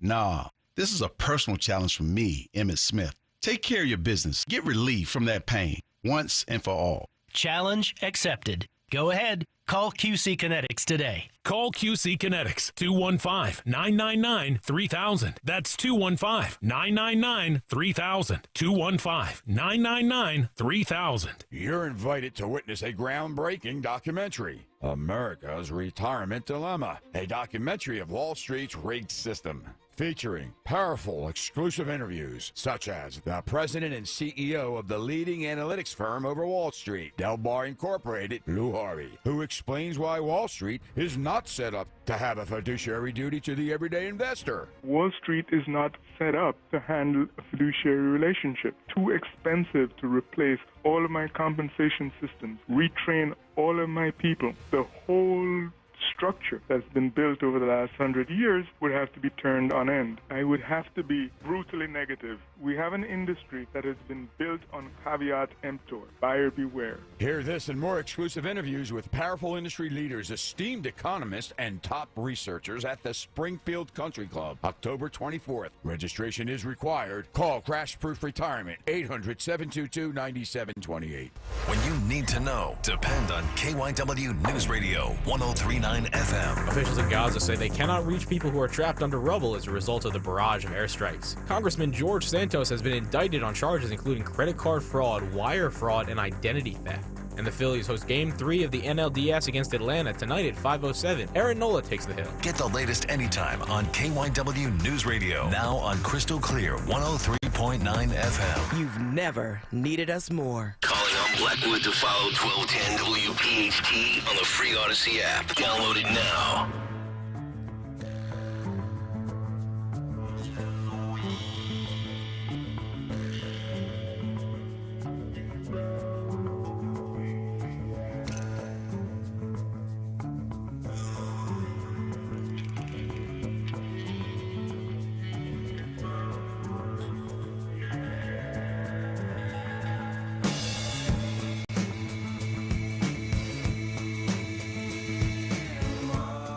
Kayal and Company, 8:36 live here on this Wednesday morning. Nick, Dawn, and Greg. Talk Radio 1210 WPHT. Get us on the free Odyssey app. Watch us live on YouTube. YouTube.com/@1210 WPHT. It's a Wednesday. A little late, but better late than never. The great Tony Bruno live from Florida at Tony Bruno Nation on Twitter. What's going on, Mr. Bruno? Well, it's another beautiful day here in the neighborhood. Won't you be mine? Won't you be mine? Has trolley pulled up? Well, yeah, obviously. The one thing, the discussion, I see people on the stream, having been on the air live during 9/11, there's certain times, and again, I'm not comparing this to 9/11. Other people do that. Everything's 9/11, worse than Watergate. War is terrible. There's no, to me, as the great Eric Burden, or all the songs, remember?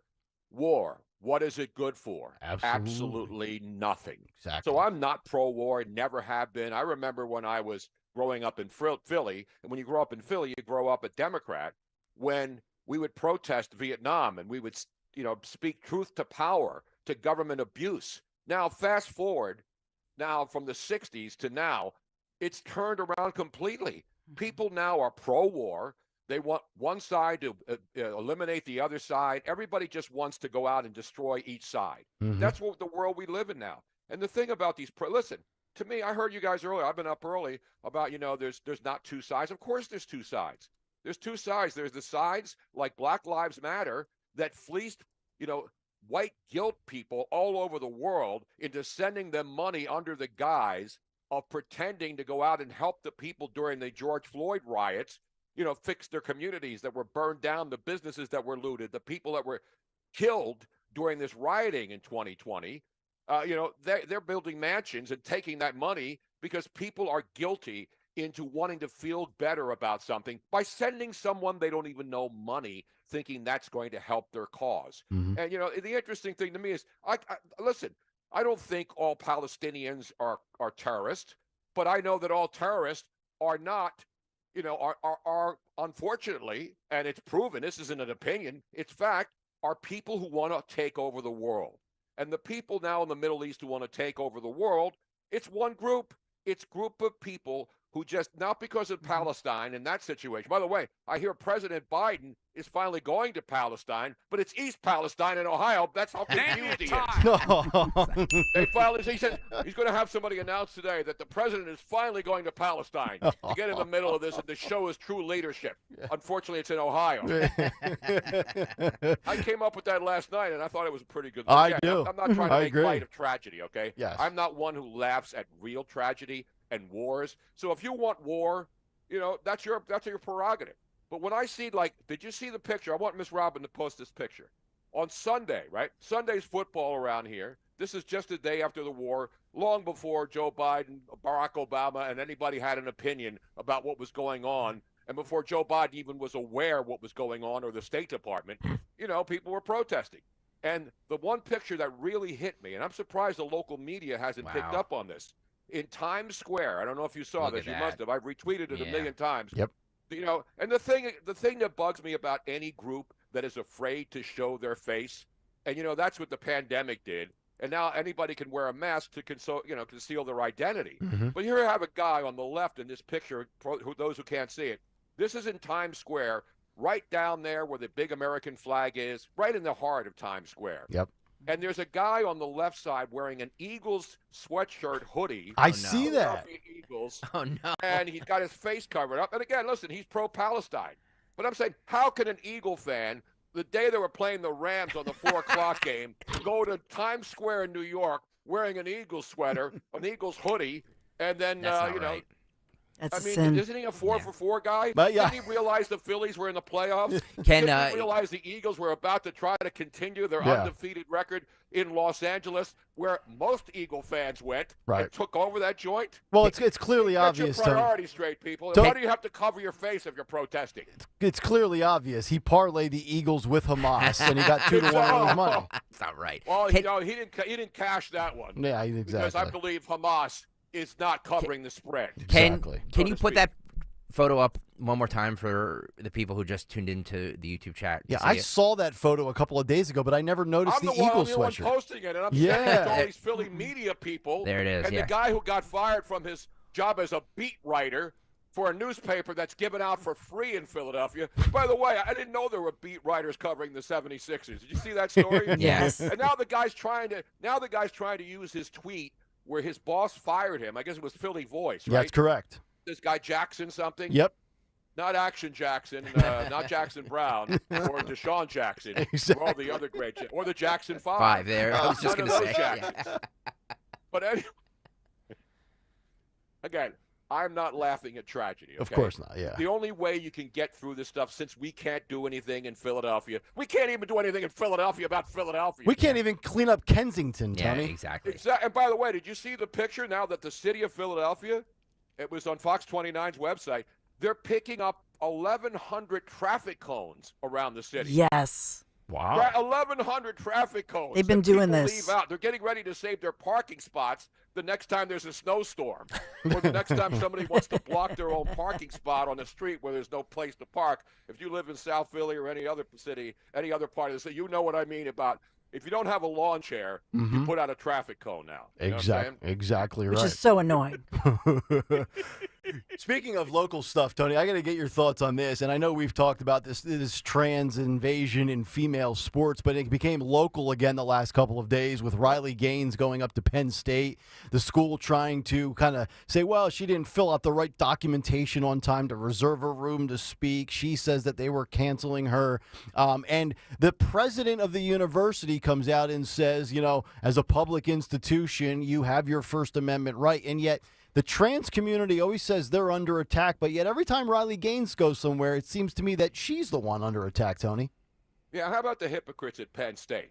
How about the hypocrites? I believe that school has some dirty laundry in its past. Yeah. You know, that you know, I call it pedo state. And, you know, and there's documented evidence of that with the whole Sandusky thing, and people forget. Yep. You know, it's not that long ago. And now you have the president of Penn State coming up with some bogus statement that, you know, we can't just stop people who have a different viewpoint. Meanwhile, and then the day after, she decides that Riley Gaines shouldn't be there, right? Riley Gaines shouldn't be there. A real biological woman swimmer who has a problem with biological men competing against women.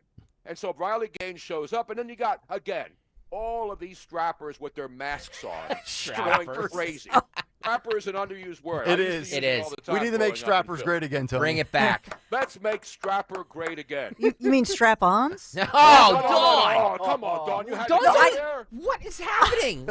Dawn's always going there. No, I didn't. Wow. My Miss Lord. Robin would never make that kind of Never. comment on the public I know. airways. Dawn with her potty What's a mouth. strapper? I didn't know what a strapper was. I thought you Strapper, meant. You know, like there's a lot of other words I use. The two of them, they're slap those.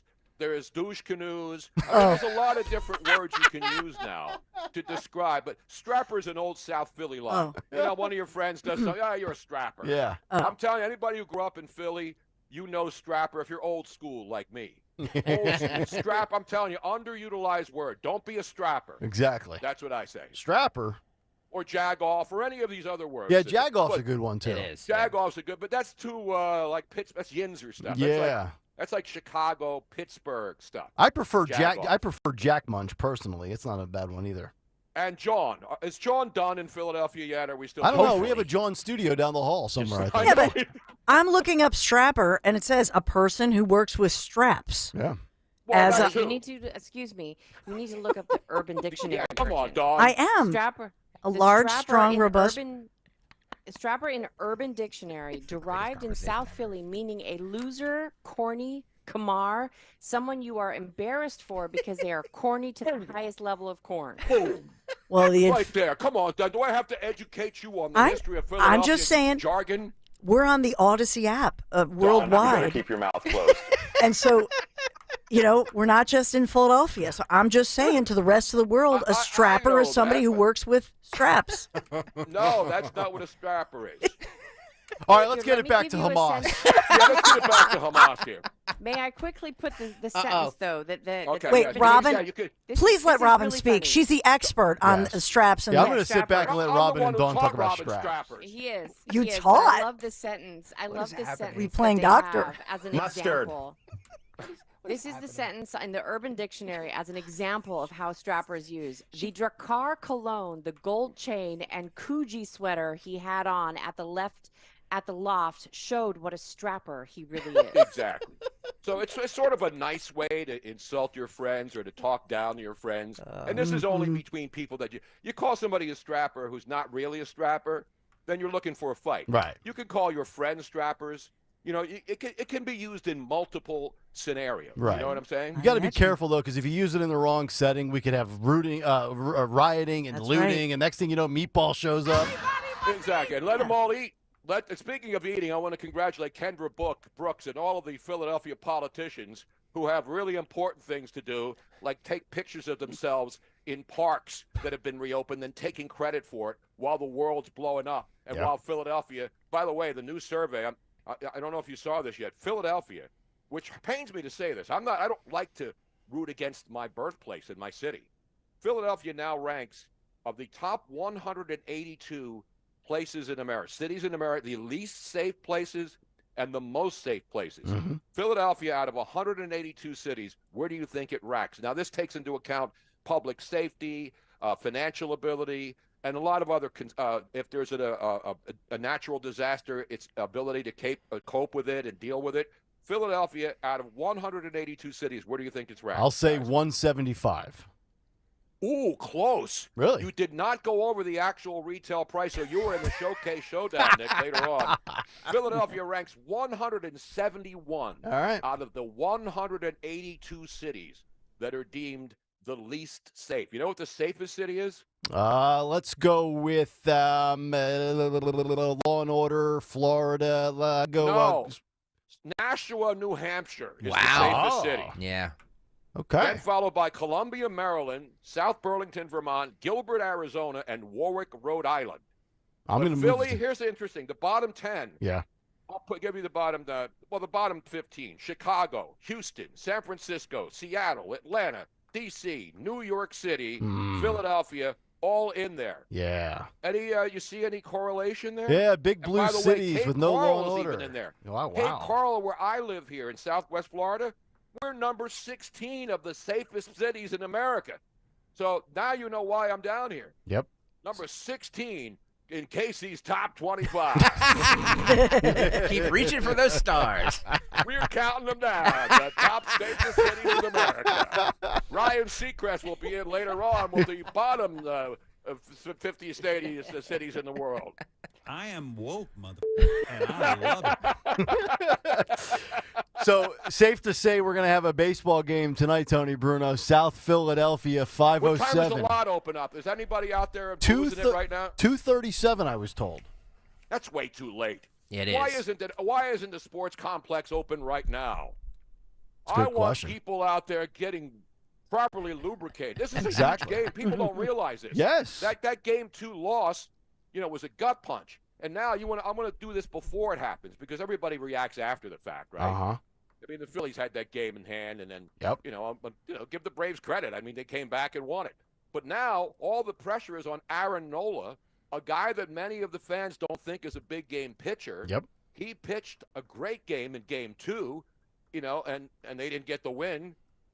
No, he pitched a good game. The last time he pitched was when the Marlins original series. Yeah. In the wild card series. So now the pressure is on Aaron Nola tonight. Yeah. Which Not could on the Braves. The Braves are supposed to win. The Phillies Correct. grabbed home field advantage by winning that first game. They could have ended it. That's if right. They won game 2 and just basically been cruising. Yeah. Now you talk about a lot of uneasiness in Citizens Bank. Now the fans will be jacked up. Oh, Let's yeah. be honest, in more ways than one. Exactly. But the fact that Aaron Nola goes out and has a rocky outing. Mm-hmm. You watch how fast the fans start Well, becoming I said- concerned, and that's what yeah. you do in sports. It's not the end Correct. of the world, but certainly when you have a chance to knock out one of the top teams, like the Dodgers are done, the Texas already swept in the American League. Mhm. And Baltimore, a team that's great but doesn't have a lot of experience in postseasons. Yeah. You see what's happening to these teams who haven't tasted postseason, and so now the Phillies who knocked out the Braves last year, had a chance to really put them against the wall. Mhm. And that's why tonight's game is huge. The Phillies would lose home field advantage if they lose this game tonight. Right.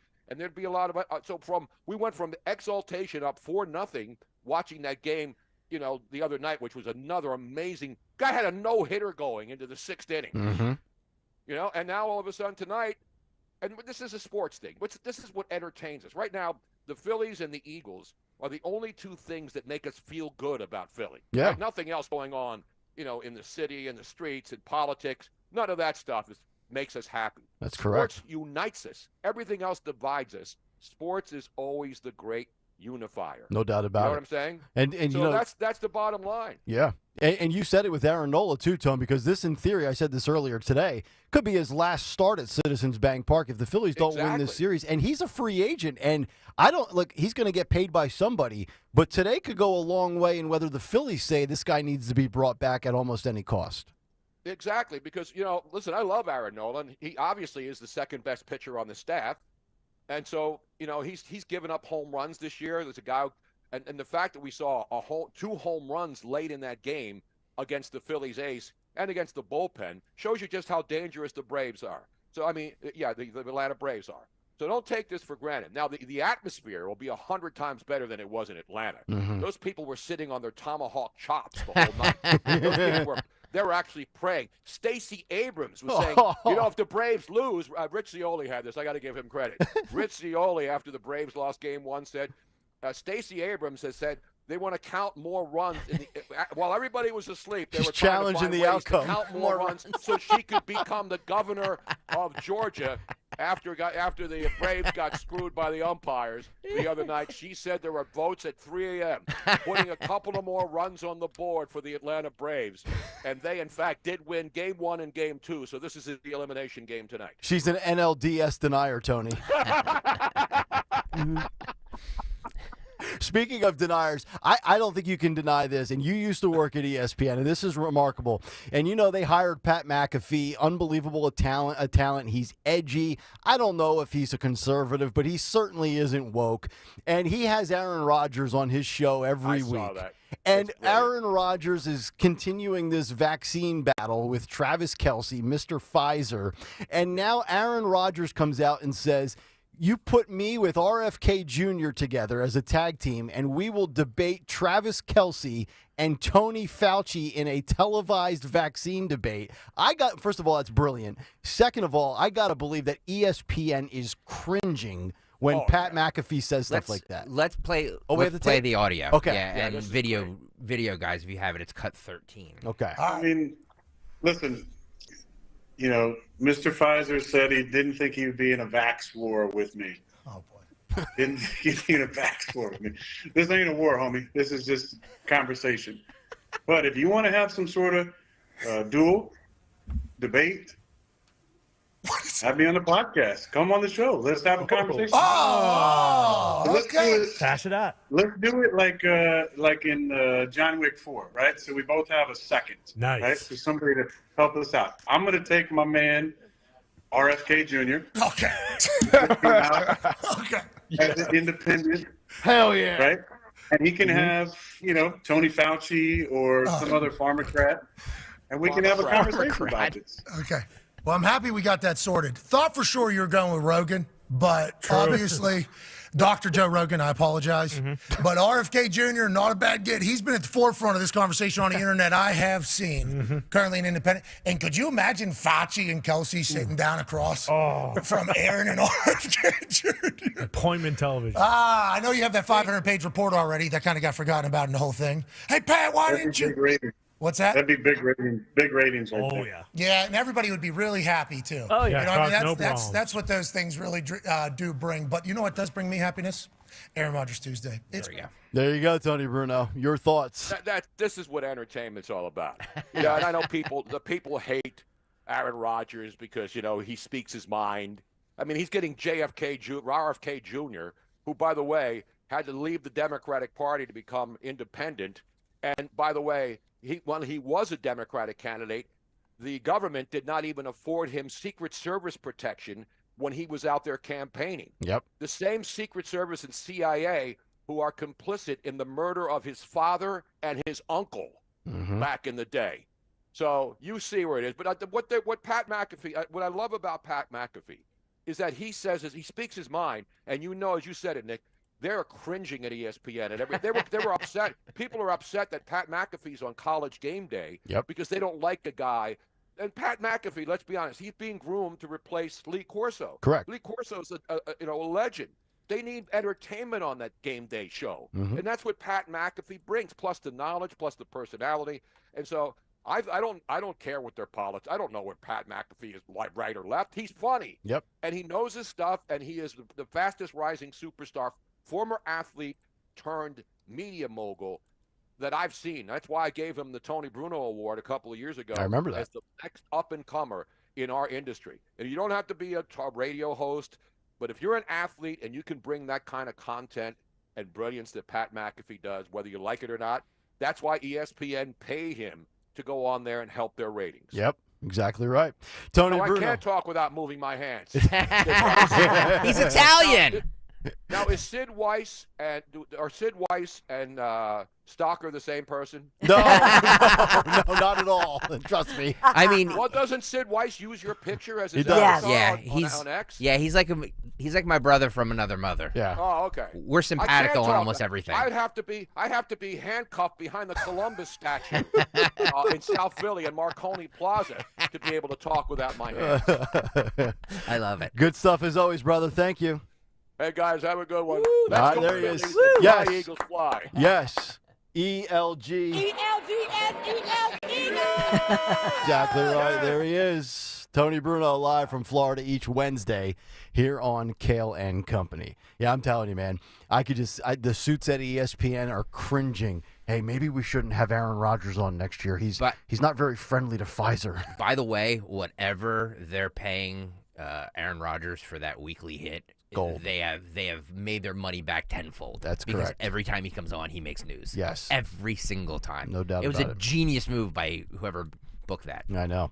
All right, 855-839-1210 is how you climb in. Coming up next, can the 2024 election save television? We'll get to that story as we continue, but first, here's Dawn with a word for QC Kinetics. Yeah, because it's really a life changer if you talk to anybody who has been smart enough to make the call to QC Kinetics, right? It's the future of joint pain relief. It's right here in the Philadelphia region.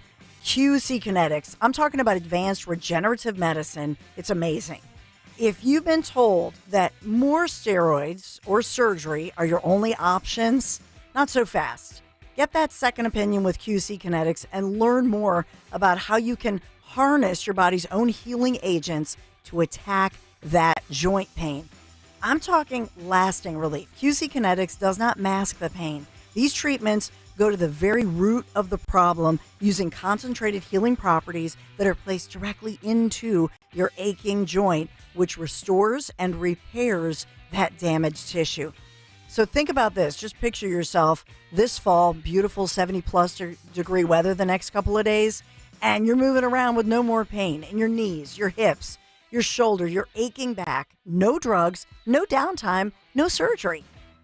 What's life about? It's about motion, moving, and getting moving again. You think about that, how important that is. That pain is keeping you down, which is why you got to call QC Kinetics, the local medical professionals here. Get a free consultation. The nation's leader in regenerative medicine. That's significant. QC Kinetics, the leader in our nation in regenerative medicine, which is going to heal and restore and repair that tissue. Just call them 215-999-3000, 999-3000, QC Kinetics, 215-999-3000.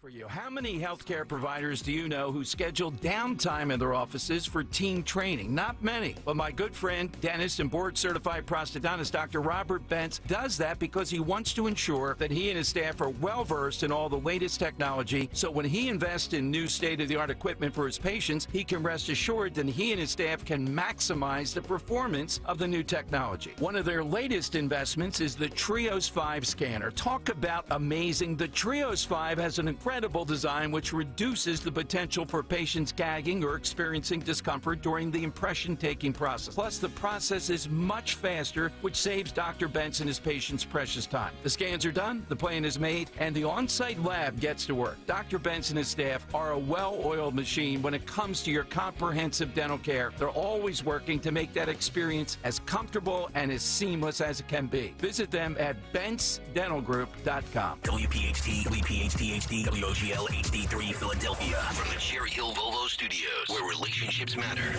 Always live on the free Odyssey app. There are so many discounts and offers at Cherry Hill Volvo. This 30-second spot is not enough time to share all the benefits of purchasing or leasing a new Volvo from Cherry Hill Volvo. Discounts and incentives for this month start at $5,000 and can be as high as $11,000. Purchase or lease a new Volvo from Cherry Hill Volvo now and take advantage of these fabulous discounts and offers. Visit us soon for the best selection of Volvos. The entire Cherry Hill Volvo team is waiting to partner with you. Hi, this is Norman the Floorman. My wife and I were walking past a swanky restaurant. Did you smell that food, she said? It smells absolutely incredible. Being a kind-hearted guy, I said, what the heck? I'll treat her. So we walked past again. Calling all developers, investors, house flippers, and savvy shoppers. I'm selling plush carpet at 99 cents per square foot. I haven't sold carpet that cheap since 1969. And oh yes, 48-hour installation available. That's 800-220-RUGS. The life of an Eagles fan is a wild ride. Some years we triumph. Some years we don't. What never changes year after year is how we get to the game, shoulder to shoulder with our fellow fans on SEPTA. And this season, fans ride home free from NRG Station on the Broad Street line thanks to Unibet, an official casino and sportsbook partner of the Philadelphia Eagles. Plan your trip to the game and learn more about free rides home, sponsored by Unibet at iseptaphilly.com. Gambling problem? Call 1-800-GAMBLER. A psoriasis flare-up can make a walk in the park, well, no walk in the park. It's that obvious, huh? I've tried so many lotions and creams, but I still have symptoms. So those don't do enough to treat the inflammation beneath the skin, leaving you with those uncontrolled symptoms. Makes sense, but what else can I do? You can get real with your dermatologist so they can help you get clear. Make an appointment and, oh, you're already on it. Hi, yes, I'd like to make an appointment. Get real clear about psoriasis at letsgetrealclear.com. Sponsored by AbbVie. This could be the start of a break-in. Stop. This is Simply Safe. Or the end of one. Introducing 24/7 LiveGuard protection, only from Simply Safe. Now, monitoring agents can see and speak to intruders through our new indoor camera to help stop crime in real time and for fast police response. Get 20% off any new system with Fast Protect monitoring at simplysafe.com/radio. Advanced home security, 24/7 professional monitoring for less than $1 a day. There's no safe like Simply Safe. Hi, this is Dr. Brad Schaefer. As a podiatrist, I can tell you no two people's feet are alike, which is why I recommend Dr. Scholl's custom fit orthotic inserts. They're customized for your feet, so you get a unique solution your feet really need, not just a one-size-fits-all insole. They're clinically proven to provide pain relief for achy feet, knees, lower back, plantar fasciitis, and heels. Take the Dr. Scholl's custom fit orthotics assessment in Walmart today. Now in the foot care aisle. Calling on Atco, New Jersey to follow 1210 WPHT on the free Odyssey app. Download it now.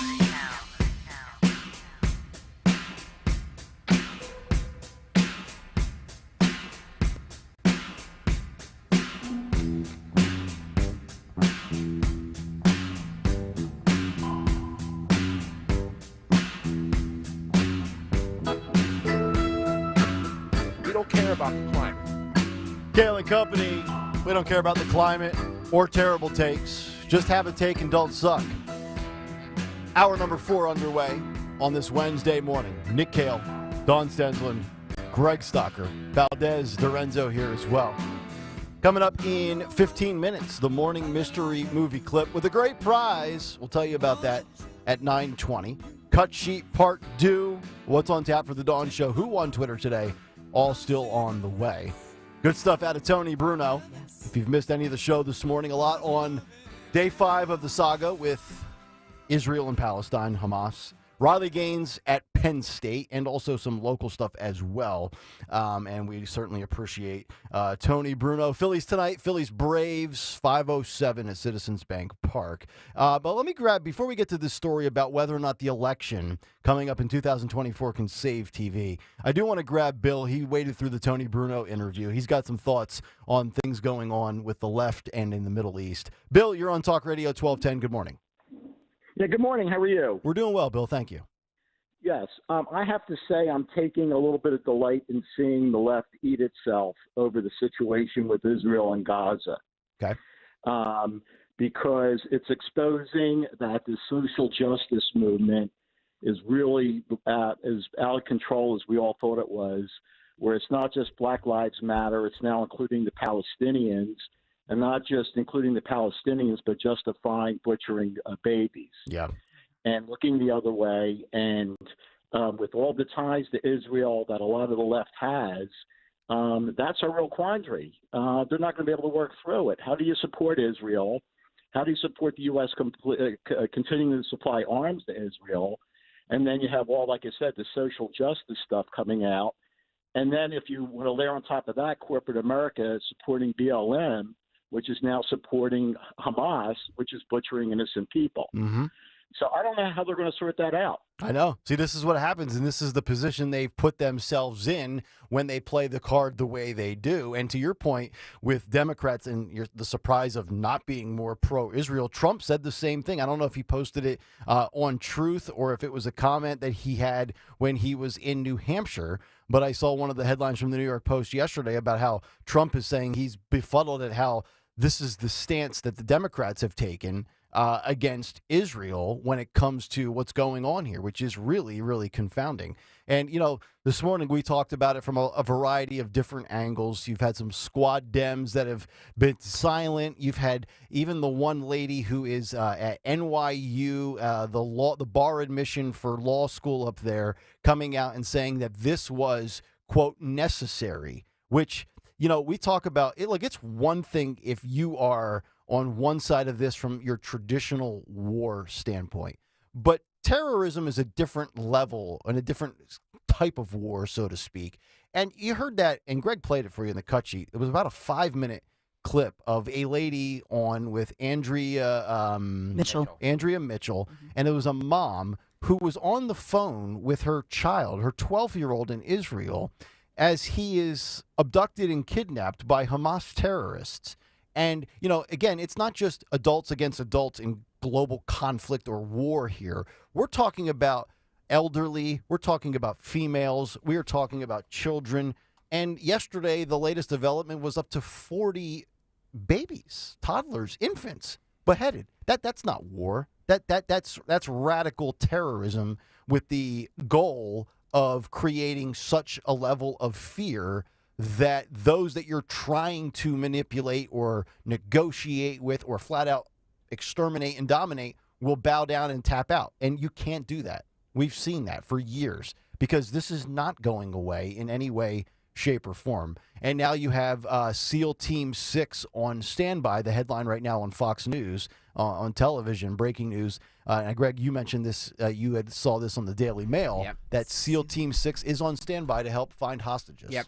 Yeah, I just look. I said from yesterday when I heard Kirby say this, I was like, why don't we send in SEAL Team 6 and just get this over with? You know, like let them get all the hostages out. You know what I mean? Right. Israeli, Americans, whatever. You know, but you know, keep it. You know, this is a complicated operation because agree. all underneath here.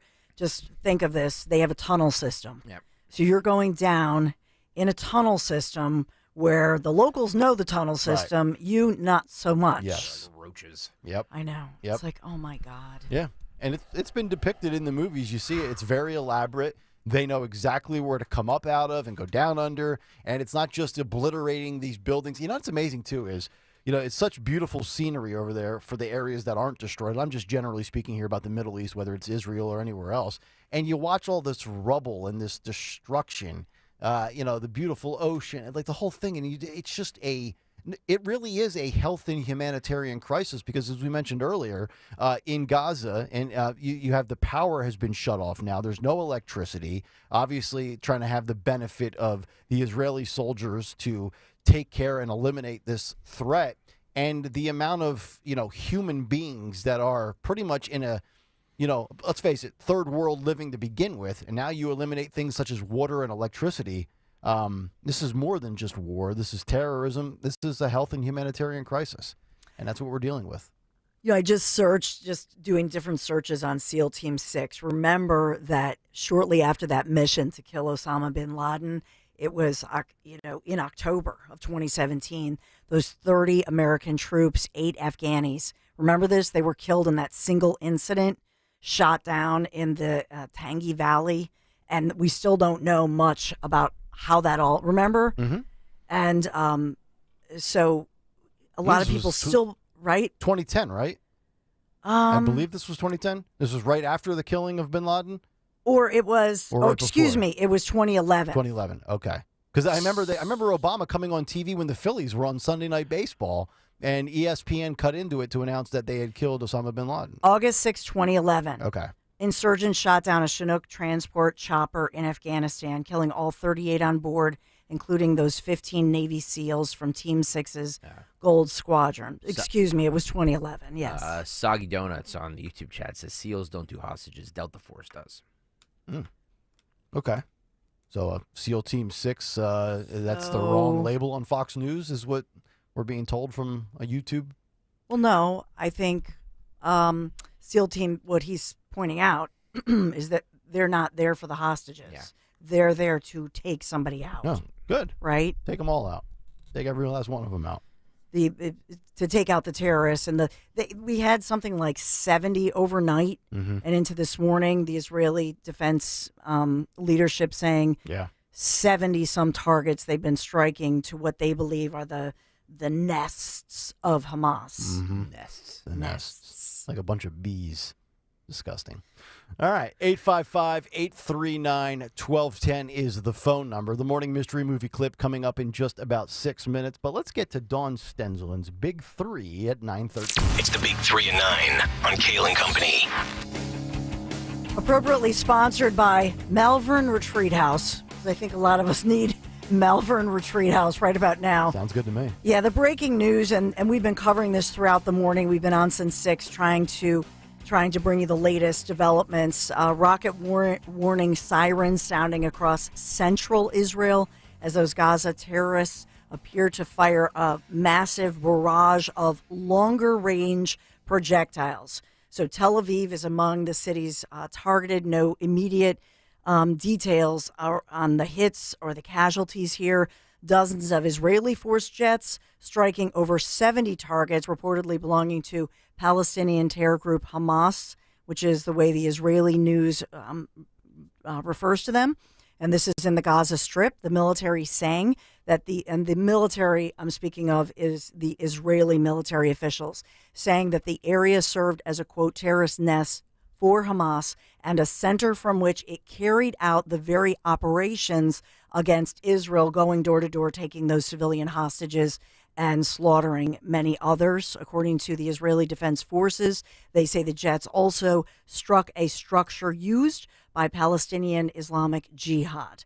So as we're talking about this breaking news, New Jersey Governor Phil Murphy and New Jersey communities have been gathering and as well talking about the fact that we do have New Jersey residents and folks from New Jersey who are over there right now.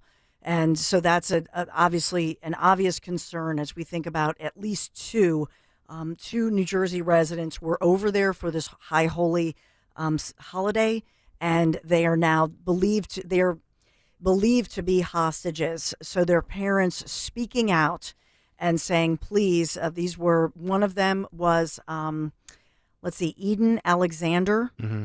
And Eden's parents speaking out saying that Alexander graduated from a Bergen County high school just last year is now missing Yeah. in Israel. You know, I just want to say this, and this is not to question anybody's judgment, but, you know, and I try to be consistent when it comes to, like, what are the odds of, getting COVID and dying, or what are the odds of dying in a car accident?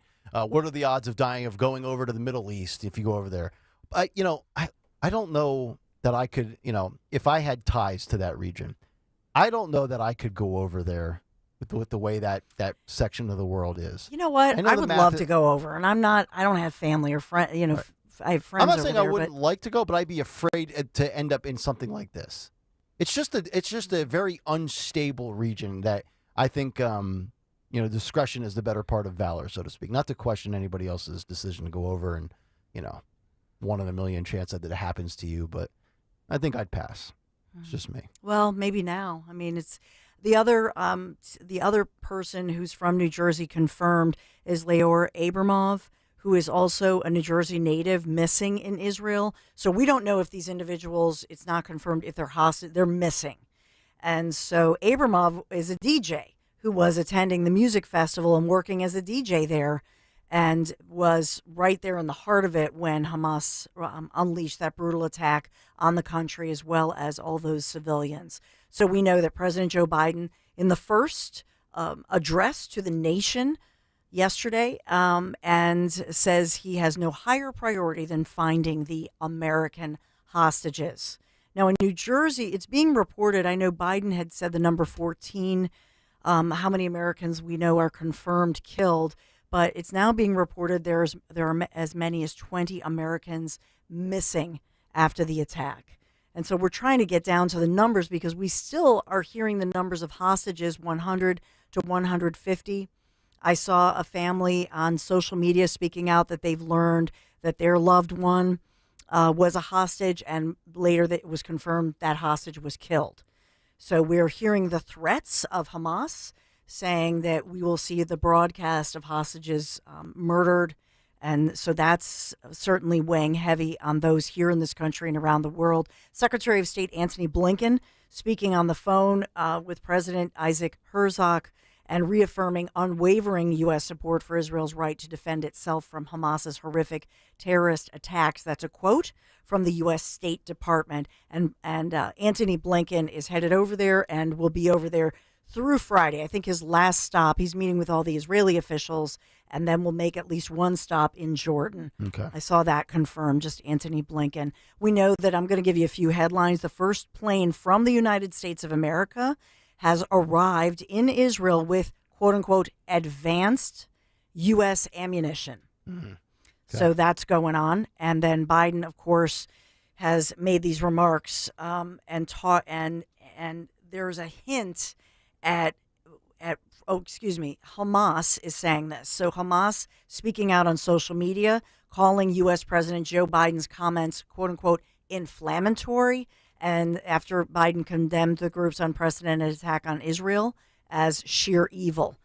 And so Hamas releasing statements saying that Biden's remarks are an attempt to cover up the crimes and terror of the Zionist government. The terror group that controls the Gaza Strip says in a statement on its website. I'm trying to be careful with all the wording because Not too often I defend Joe Biden, but I'm going to take Joe on this one over Hamas. I think I feel like I have to. I could teach a journalism class and parse all of the language and how different groups are being described. And so I'll just call your attention to it because I know we have the smartest audience in America. Let's also point out the fact that Hamas is on Twitter. Tony Bruno was taken off of Twitter. And Susie Cool. But Hamas is on Twitter. Susie Cool, a nice mom in Cleveland, Ohio, and Naples, Florida. Yeah. And you've got and not just that. That brings me to let's talk about Iran's supreme leader, Ali Khamenei, speaking out on X, and says in his official X account to all these Israelis and to the murder victims, you brought this calamity upon yourself.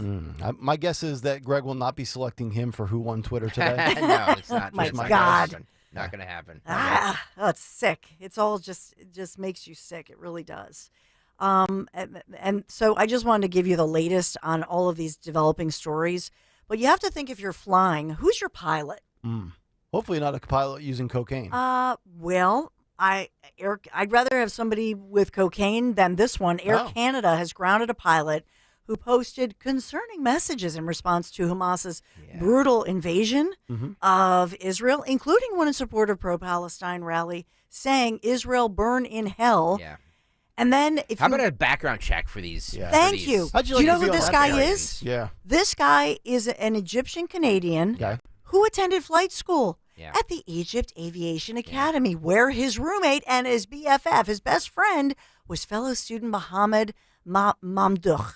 Now, if Mamdouh name sounds familiar, he was the co-pilot in Egypt Air Flight 804. You know, remember the one that plunged into the Mediterranean Sea, killing everybody on board in May of 2016. And what airline does this guy work for? Well, not anymore. Or Canadian Air. Canadian Air. Okay. Whew. Boy, how'd you like to be on that flight and ordering a cocktail? I'm telling you guys, there are so many sleeper cells. Of course there is. In this country right now. We can't even begin to. No doubt. It's scary. It really is. You just never know. Yeah. And we let them all in. We let them all in. God. Sorry, Don. They're reporting right now. And by the way, in the House, Republicans galvanized, and we could see a House vote today to have a new leader, and it sure looks like it's going to be Jim Jordan after McCarthy said, "No, I'm good." Okay. And so that's going on. The House is getting a briefing right now on Israel, by the way. And updating you, number 3, on Philadelphia looting. Remember that situation with the looting? It seems like a year ago. Yeah. Philadelphia police releasing new images and surveillance video showing this huge group of looters armed with hammers and axes. Yeah. This is crazy. In Philadelphia, remember, during all of the looting after an the office. pharmacy, right? Yes. Never 150. Stay out of trouble. Never go to jail. $150,000 worth of medication. Oh, good. That they stole. So Philadelphia police say they're putting out the word, putting out new images, saying we're still investigating this. And remember, 67 people arrested, adults, 5 juveniles. We've talked a lot of. I just wanted to update a local story, other than our Phil's, which is the good news of the day. Wow, do we need a retreat? Any retreat sounds nice, but this is Malvern Retreat House. Visit Malvern Retreat House, the nation's largest Catholic retreat house located in Chester County. Malvern Retreat House hosting men's and women's retreats, couples retreats, spiritual direction, recovery retreats, and so much more. Retreat from the noise. Hear God's voice at malvernretreat.com. Big All right. 3. Thank you very much, Don. I hear God's voice from time to time. He's usually laughing at me when I shank a 7-iron out of bounds. That's about the only time, though. All right, 9:23. Let's get to our morning mystery movie clip. And now, the morning mystery movie clip on Kayal and Company. Talk Radio 1210 WPHT. You think when your marriage is over that you're going to find somebody that just caters to you no matter what, that you're not going to have to work at it? It's going to be like psyched to go to Applebee's with you every Friday night and hear the same football stories about how you rocked in high school? I did rock in high school football. You want to check tape? But whoever that person is, you have to listen to their stories too, or they're not going to go to Applebee's with you. You're not going to have someone to go to Applebee's with. You'll be sitting by yourself eventually at Applebee's all alone. And who wants to go to Applebee's by themselves? You know what? If anyone should be mad here, guys, it should be me. I am having a real fight with my wife, okay? And it's not a fun feeling. Look, I'm talking in circles. I'm on an island. I'm getting island fever now. I'm starting to lose my mind. This is an early sign of things to come.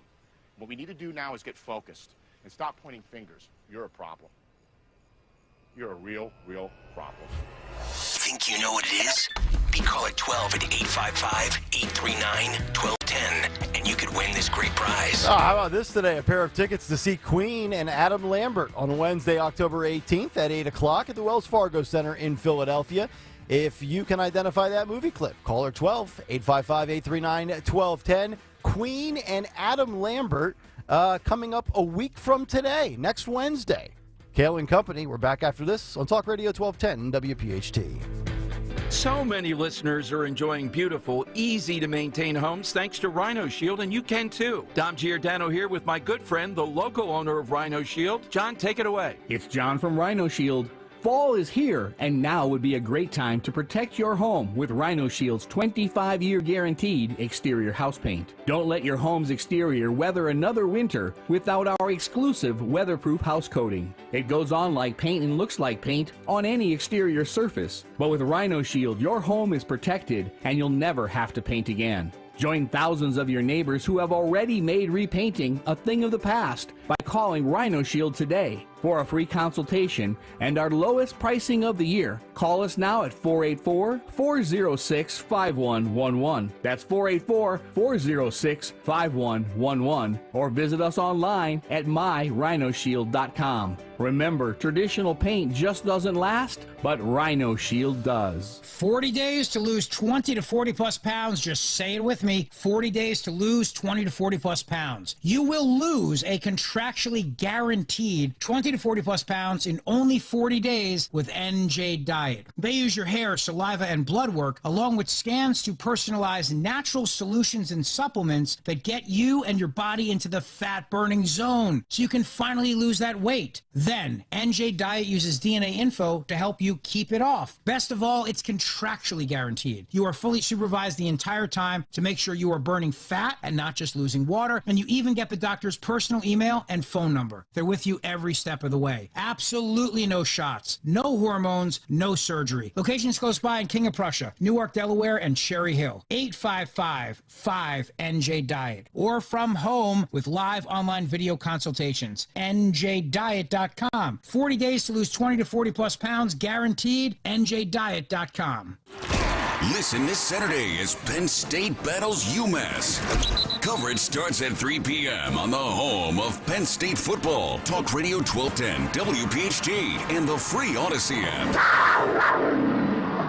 Don't miss a special edition of the Labor and Energy Show with J-Doc and Krause, sponsored by Advocacy United, this Saturday at noon. Find out about the important issues that'll affect you. The Labor and Energy Show, this Saturday at noon on Talk Radio 1210 WPHT.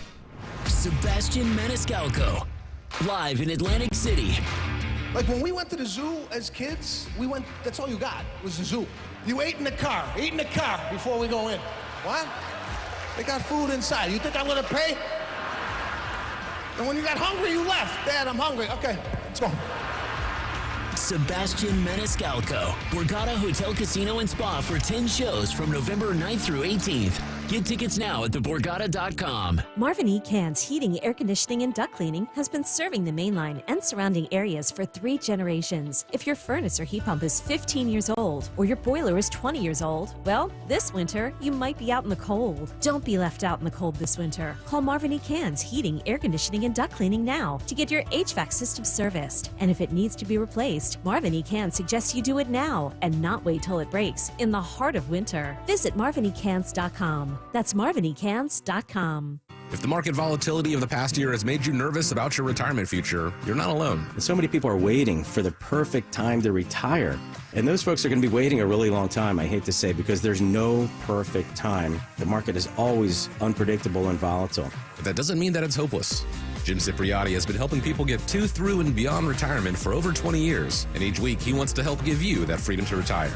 Listen to Freedom to Retire with Jim Cipriotti, now on Saturday mornings at 9 on Talk Radio 1210 WPHT. Having repairs done in your apartment should never come with strings attached, like being harassed and constantly pressured for sexual favors. My landlord told me my rent would be free if I gave him something in exchange. The Fair Housing Act protects you from harassment by anyone associated with your housing, including someone making unwelcome sexual advances. If this happens to you, file a complaint with HUD. No strings attached. To learn more, visit HUD.gov/fairhousing. If you fear for your safety, call 911. A public service message from HUD in partnership with the National Fair Housing Alliance. Jesse Kelly here. Do you feel protected? My personal protection plan is owning gold. The Oxford Gold Group helps you buy gold to have on hand or convert it into your 401k. If things get weird, I have gold on hand. I like that. You can buy coins or convert part of your 401k with the Oxford Gold Group. It's easy and safe. 833-995-GOLD.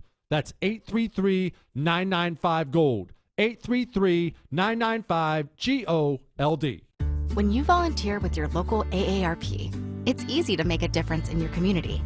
Volunteering with AARP could be as simple as taking a walk with a hiking group or being a supportive voice for family caregivers.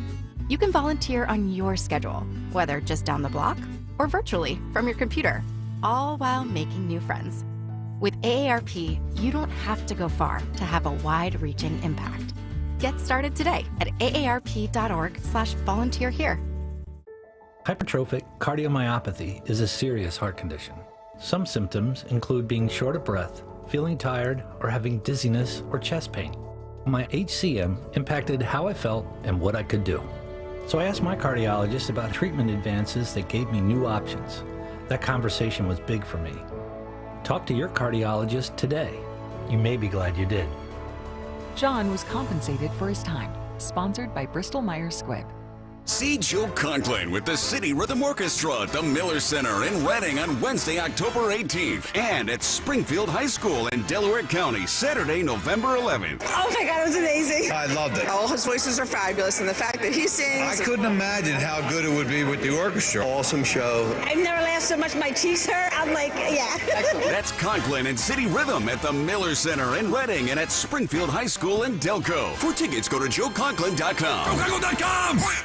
Exergen thermometers are a top choice of medical professionals at highly rated hospitals across the U.S. Accuracy matters, so make Exergen the chosen thermometer for your home and family. Dawn Stensland weekdays 10 till noon. Dom to your down on noon till 3. Free speech lives here. Talk Radio 1210, WPHT, and on the free Odyssey app. Oh, you gonna take me home tonight? Oh, down beside that red firelight.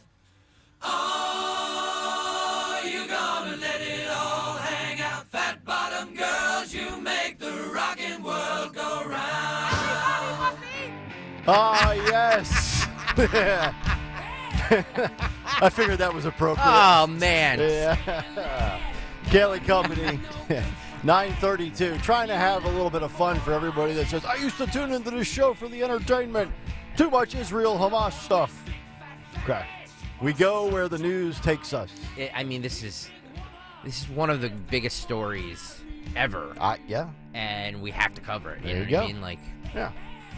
I'm sure we'll go less tomorrow, maybe a little less Friday. This is going to be going on for a long time. Yeah. We're not going to be doing this wall to wall for, months. Correct. But, it's huge news everywhere. Correct. All right, we've got part 2 of the cut sheet coming up. Who won Twitter today? What's on tap for the Dawn Show? We'll also make a little prediction on the Phillies-Braves Game 3 tonight in South Philadelphia. But right now, we go to Laura in Marlton, who is our Morning Mystery Movie Clip winner. Laura, good morning. What movie did we just play for you about 5 minutes ago? Hi, good morning. It was Couples Retreat with Vince Vaughn. That is very good. correct. Yes. Congratulations. Yes. Nice job. You got yourself the Queen and Adam Lambert tickets next Wednesday at the Wells Fargo Center. Can I trade that in for the Italy tickets? Sure. And we'll throw in some free Kayal and Company apparel, $500 gift card, whatever. What else do you want? Thank you. You guys are the best. You're like a radio looter right now. No, I asked. I didn't just take it. Thank you very much, you guys Laura. Are great. There she is, Laura in Marlton, our winner this morning. ConservativeTours.com if you want to join Dawn Stensland, her husband Larry, and her boys on an Italy vacation. I mean, speaking of meatball and everybody's got to eat, you guys are going to be doing some good eatings over there. I want to be a fly on the wall on that trip. God. I mean, if honest to God, this is the God's honest truth. I can't go because, I have a radio station to run. Right. But if I could, I would love to hang out with the mentees and be a fly on the wall on that on that trip. It'd be so much fun. It's worth the trip. It's worth the money all on that just to witness the mentees in their true habitat. I'm going to have to give Dawn some money to bring me home a good bottle of wine. Oh, yeah. The wine, the food. Oh. Yeah. Me telling Larry he's a rhino. Because he's a liberal to the rest of my family. I have a very dumb question, and I don't care. Like everybody yelling, "Oh, you're so stupid!" I don't know. What's the drinking age in Italy? I don't know. Oh, I know. My kids are already looking. They're like, we're adults. Because we took our honeymoon there for 12 days. Well, that's what I'm saying. Like, are your kids old enough to consume? Because like they like every meal like they 16 have. they have. Yeah, I feel like it is young. And I tell you what, and like a true, authentic Italian knows this. Like the pasta that you eat here in this country is so much heavier than the true, authentic stuff made fresh in front of you. Homemade. Like for 12 days, Dawn, all I drank was Cabernet and ate carbs. I came home, I was like 17 pounds heavier. But you know what? There are all these reports, and we were talking about, like Larry and I were talking about this the other day, the people who go to Italy, and maybe it's just southern Italy, but I think Italy in general, because they don't have quote unquote processed foods and the way that they eat, most Americans who travel there lose weight. Really? Just because we're so everything we eat nowadays is processed. Mm-hmm. And they're really strict. Yeah. Like with their cheese, you know what I mean? It's as if it's a gold, like one of Menendez's gold bars. Yeah. You know what I mean? Gold bar, Bob, baby. Yeah. Conservativetours.com. Check out, like, I guess there's a page with your Yeah, face so it has on there. Click they on there. put a picture and they put the itinerary. You should really, I mean, this trip is, out of all the trips 1210 has ever hosted, Dawn and her family, I'm so excited. That's the one I'm going on. I know. I'm just saying. Where do you see Dawn's dinner tab feeding the boys? Mom, can we get another bottle of Cabernet? No, you've had enough. And damn it, when I get home, I'm cutting the grass. All right. 9:36. Let's get to what's on the cut sheet part 2. What's on the cut sheet? Part 2. What's on the cut sheet part 2 is sponsored by Consumer Cellular. Consumer Cellular offers the exact same nationwide 5G coverage as the major carriers, even in bumper-to-bumper traffic. And I know all of you out there are in it right now. Their 100% U.S.-based support is just a click or call away, plus activation is always free. Visit consumercellular.com, consumercellular.com to switch today. Consumercellular.com. Thank you, Consumer Cellular, for sponsoring the ever-important Wednesday edition of What's on the Cut Sheet Part 2. All right, let's do a TikToker that I have never been more excited for TikTok. Well, no, you're not going to be excited for this one because this is about what's happening in the Middle East. And this, I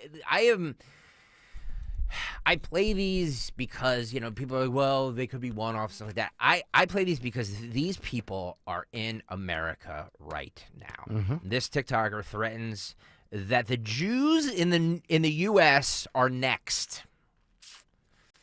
And you wonder why I think this app should be shut down.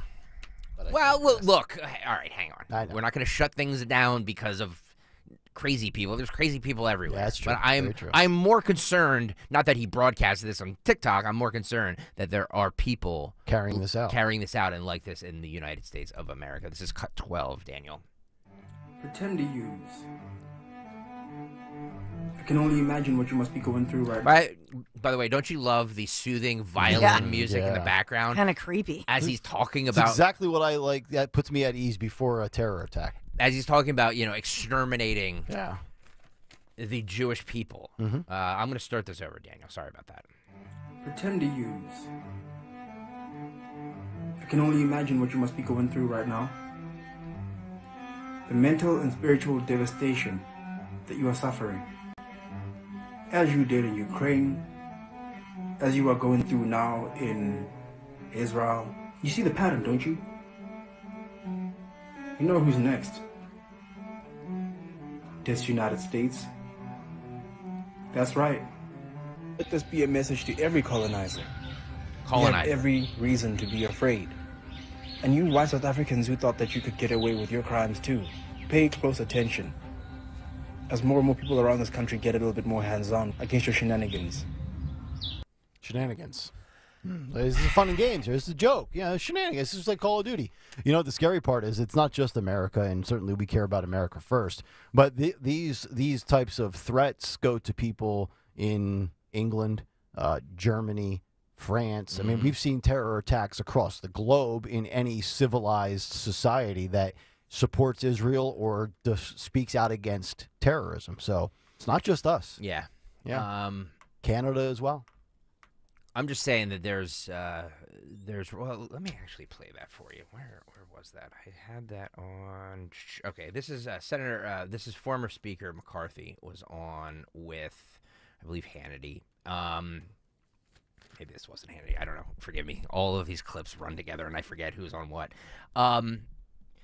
So in 2019, there were 0 people from caught by the FBI on the terrorist watch list. Okay, meaning that people were not coming across the border. On the terrorist We were watch secure. list. This year, 151 on the terrorist watch list. 2019, 0 Trump. 2023, 150 Biden. Yeah, McCarthy brings this up last night. This is cut 14. Welcome always on our show. In your speech yesterday, you had a lot of stuff, but one of the things you say is that the number one threat to America is not climate change, which is what Mr. Biden says repeatedly. You say the principal threat is open borders down south. Can you elaborate on that? I just mentioned that with Brett Baer. I mean, that is really a key point. Well, you should learn from history. There's so many things we've learned. What happened in Ukraine, what happened in Afghanistan, leaving Americans behind. First, you don't want to leave any American behind here. You want to be very clear at that. You want to stand shoulder to shoulder with Israel. But we should learn from what happened in Israel. You look at this horrific, what we found today, these babies in this kibbutz. I was in that exact kibbutz on February of last year, taking a tour with those individuals. They had 2 walls there. And what we have is an open border. And if you look in 2019, we had caught 0 number of people on the FBI terrorist watch list. As of so far this year, 151, coming from 160 different countries, from Yemen and others.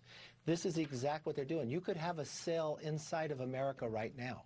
Do you think Iran, you talked about this. I was with President Trump the night we killed Soleimani. And I was there, and they have never forgiven or never forgotten about that. We've watched what they continue to do. They've planned this entire operation, and we have appeasement with this new administration. Yeah, I mean, look, and we gave you the figures. I gave you all the thousands of people and hundreds of people coming from different countries across the globe, especially specifically in the region of the Middle East. It's amazing that, like we've been saying, it's not just Mexico. And just like in this country right now, the criminals, they know they won't get prosecuted. The terrorists around the globe, they are aware that the southern border is a major liability for this country. And it's open season. So you do the math. 0 under Trump, priority was the border. Under Biden, open borders this year, 151 from 160 countries. My God. Mm-hmm. Jake Sullivan was asked, I believe this by Jackie Heinrich, on whether or not the Bidens will seek to refreeze the $6 billion in assets from Iran that we gave them back on September 11th of all days. This is their back and forth on this cut 9, Daniel. Thank you, Jake. You just laid out all of the ways that Iran is complicit in this and facilitated it over years of support for Hamas. Is that reason enough to refreeze the $6 billion that the U.S. helped unlock for them to get in exchange for the prisoners? We have not yet had a dollar of that $6 billion spent, and I will leave it at that. But will you refreeze it based on this activity that you just laid out, all of the ways that they are complicit in this? The administration said that if we see them going in the wrong direction, that we would stop that down. I understand the position that you guys have, that not a dollar of this has been spent. But will you prevent it from getting into their hands to allow them to, do what they do that you just laid out? Let me just reiterate what I said, because it's unequivocal. Not a dollar of that money has been spent, and I will leave it at that. Yes. Jacob. All they're asking is if you will refreeze it. Yeah, it's like I get it. You took the steak out of the freezer. Yeah, I know you didn't cook it and put it on the grill yet, but it's been defrosting on the stove. Are you going to put it back in the freezer? This is like every conversation, every husband and wife would have. Not my question. Right. Right. Do I have to ask? Let's play Ask the Magic Question. And by the way, I am anti-freezing any meats. Okay. What? Yes. What? If I buy the meat, I cook it fresh when it's I don't stick it in the freezer. There's nothing wrong with freezing it. I never like it the way it comes out after being frozen. Really? Yeah. How do you defrost it? That's a hot take. I don't defrost because I don't freeze. It's how you defrost it. Is it? Yep. It's how you have to. You can't put it in the microwave or anything like that. You have to let it defrost naturally in the fridge. But then, even then, when you take it out of the fridge, let it set. Hold on, let me grab. So you don't want to put cold meat, right? And cook, and you don't want to handle that cold meat, put it on the grill or whatever. Yeah. You want to just let it come to room temperature. There we go. And then if you want to pound it, you can. Oh boy! All right. And then, oh my lord! No, I'm being serious. Yeah, and then do like a dry rub. Yeah. What? I'm being serious. The last time Dawn did this in the 9 o'clock hour, I got emails from an entire family of people that were offended by her comments. You know what? So I'm being very serious. Dawn wants to pound it and then use a dry rub. Which, by the way, I've said this for years. I am pro dry rub. Like, I don't need the vinegar and all the marinades with the liquid. Yeah. You give me a good rustic rub of salt, pepper, oregano, crushed red pepper, garlic. I'm in. Yeah. Bubba45 says that is the weirdest comment ever by Nick, I guess, about you don't freeze your meat. Yeah. I told my wife for years, if we're going to buy steak, you're going to buy some strip steaks tonight, ribeyes, whatever, well, let's cook them tonight. But I'm being serious. Yes, you Sam, can. You're right. Can I get that on a board, by the way? What? Dawn, Dawn's going to pound it. Sharon says strappers and pounding. It's a good show. I agree. I agree. Yeah, I brought up neither topic, but I'm being serious. There's a lot of heavy news going on, and we're trying our best to add levity to everything. If you were to recap today's show, you would say Middle East, Riley Gaines, Penn State, strappers and pounders. What morning show in the news talk format covered that? None. Okay. None. I rest my case. But this program needs to break. Okay. 9:47, we'll come back. We'll find out who won Twitter today. I can guarantee you it was not Hamas or Iran. They did not win Twitter today. And we will find out what's on tap for the Dawn Show as we continue on Kayal and Company. Wrapping it up next on a Wednesday. Talk Radio 1210 WPHT. Medicare open enrollment begins October 15th. Are you ready to explore your options? In Pennsylvania, you can get free, personalized assistance from PA Medi. PA Medi at your local area agency on aging is your trusted, unbiased source for Medicare information. They'll help you compare benefits and plans in your area and could even help save you money. Call PA Medi at 1-800-783-7067 today. Supported by a grant from the Administration for Community Living, paid for with Pennsylvania taxpayer dollars. Hey, this is Mike Quick. If you're in the restaurant, hospitality, or casino business and your point-of-sale system isn't helping you sell more, earn more, or work less, you need to talk to my friends at PDQ Signature Systems. PDQ has everything you need for success. PDQ POS is the fastest, easiest, and most reliable POS system available. Whether you have a single location restaurant or thousands of locations, Joe Flynn and his team will create a custom game plan that will help your business succeed. Visit PDQPOS.com. We know you're excited because Eagles football is back. With the free Odyssey app, you can jump back and listen to the moments that matter, even if you missed it live. Hear Marks and Reese break down the offense, or listen to Nick Sirianni's interview with the 94 WIP Morning Show. Yeah, I've been in a game where we scored a touchdown, and I'm fist pumping with the fans. I don't think I've done that since I played college football. Stay close to the Eagles wherever you are this season. Download the free Odyssey app today. AUDACY. Hey, it's Rich Zioli. When it comes to all your home improvement needs, trust is everything. And that's why for years, I've been talking about the amazing work my friends Stephanie and Matt and the entire team at Emmons has done for me and my home. My roof, doors, windows, siding, and yes, remodeling projects. Emmons can bring that same quality of work to all of your kitchen and bathroom remodeling needs. Roofing, siding, windows, doors, and now baths and kitchens. Emmons is the Delaware Valley's one-stop shop for all of your home improvement needs. Call 856-556-3229 and get a free estimate, or go online to emmonsroofing.com, or even better, come visit the Emmons Design Showroom in Cherry Hill. emmonsroofing.com. It's about trust, it's about quality, it's about great work, and that's why me and my family have used them for basically every project we've done to improve our home. emmonsroofing.com. So let's talk more about heading to southern Italy on that gastronomical tour of the gorgeous the Amalfi Coast. I mean, one of the most beautiful, breathtaking places in the world. Join me for 12 magical days, and this is a luxurious trip with the professionals, once again, from Conservative Tours. If, here's the thing. I can't wait for this, and we've talked a lot about this, But what makes this special is that it has been planned meticulously by the top tour operator in all of Italy, my friends at Conservative Tours, A+ rating with the Better Business Bureau. Nobody does it better. First class. We're even going to take the high-speed jet foil to the Isle of Capri. And $52.67 includes your airfare, includes the luxury hotels and fabulous dining events. Just call toll-free 888-733-9494, conservativetours.com. You'll see my picture there. Read all about it and just dream of the Abbey of Monte Cassino, Italy's best-kept secrets, Puglia, Medieval, Caserta, Sorrento, Pompeii. Of course, we're going to see all the ancient great sites in Rome. Join me next spring in Italy. See you on the Isle of Capri. Call now, 888-733-9494, conservativetours.com. Tell them Dawn sent you.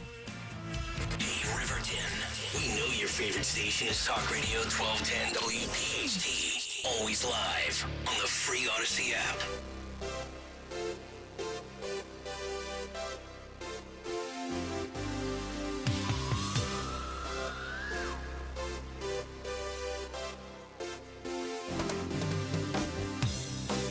All right, Kayal and Company, as we roll on here on a Wednesday morning.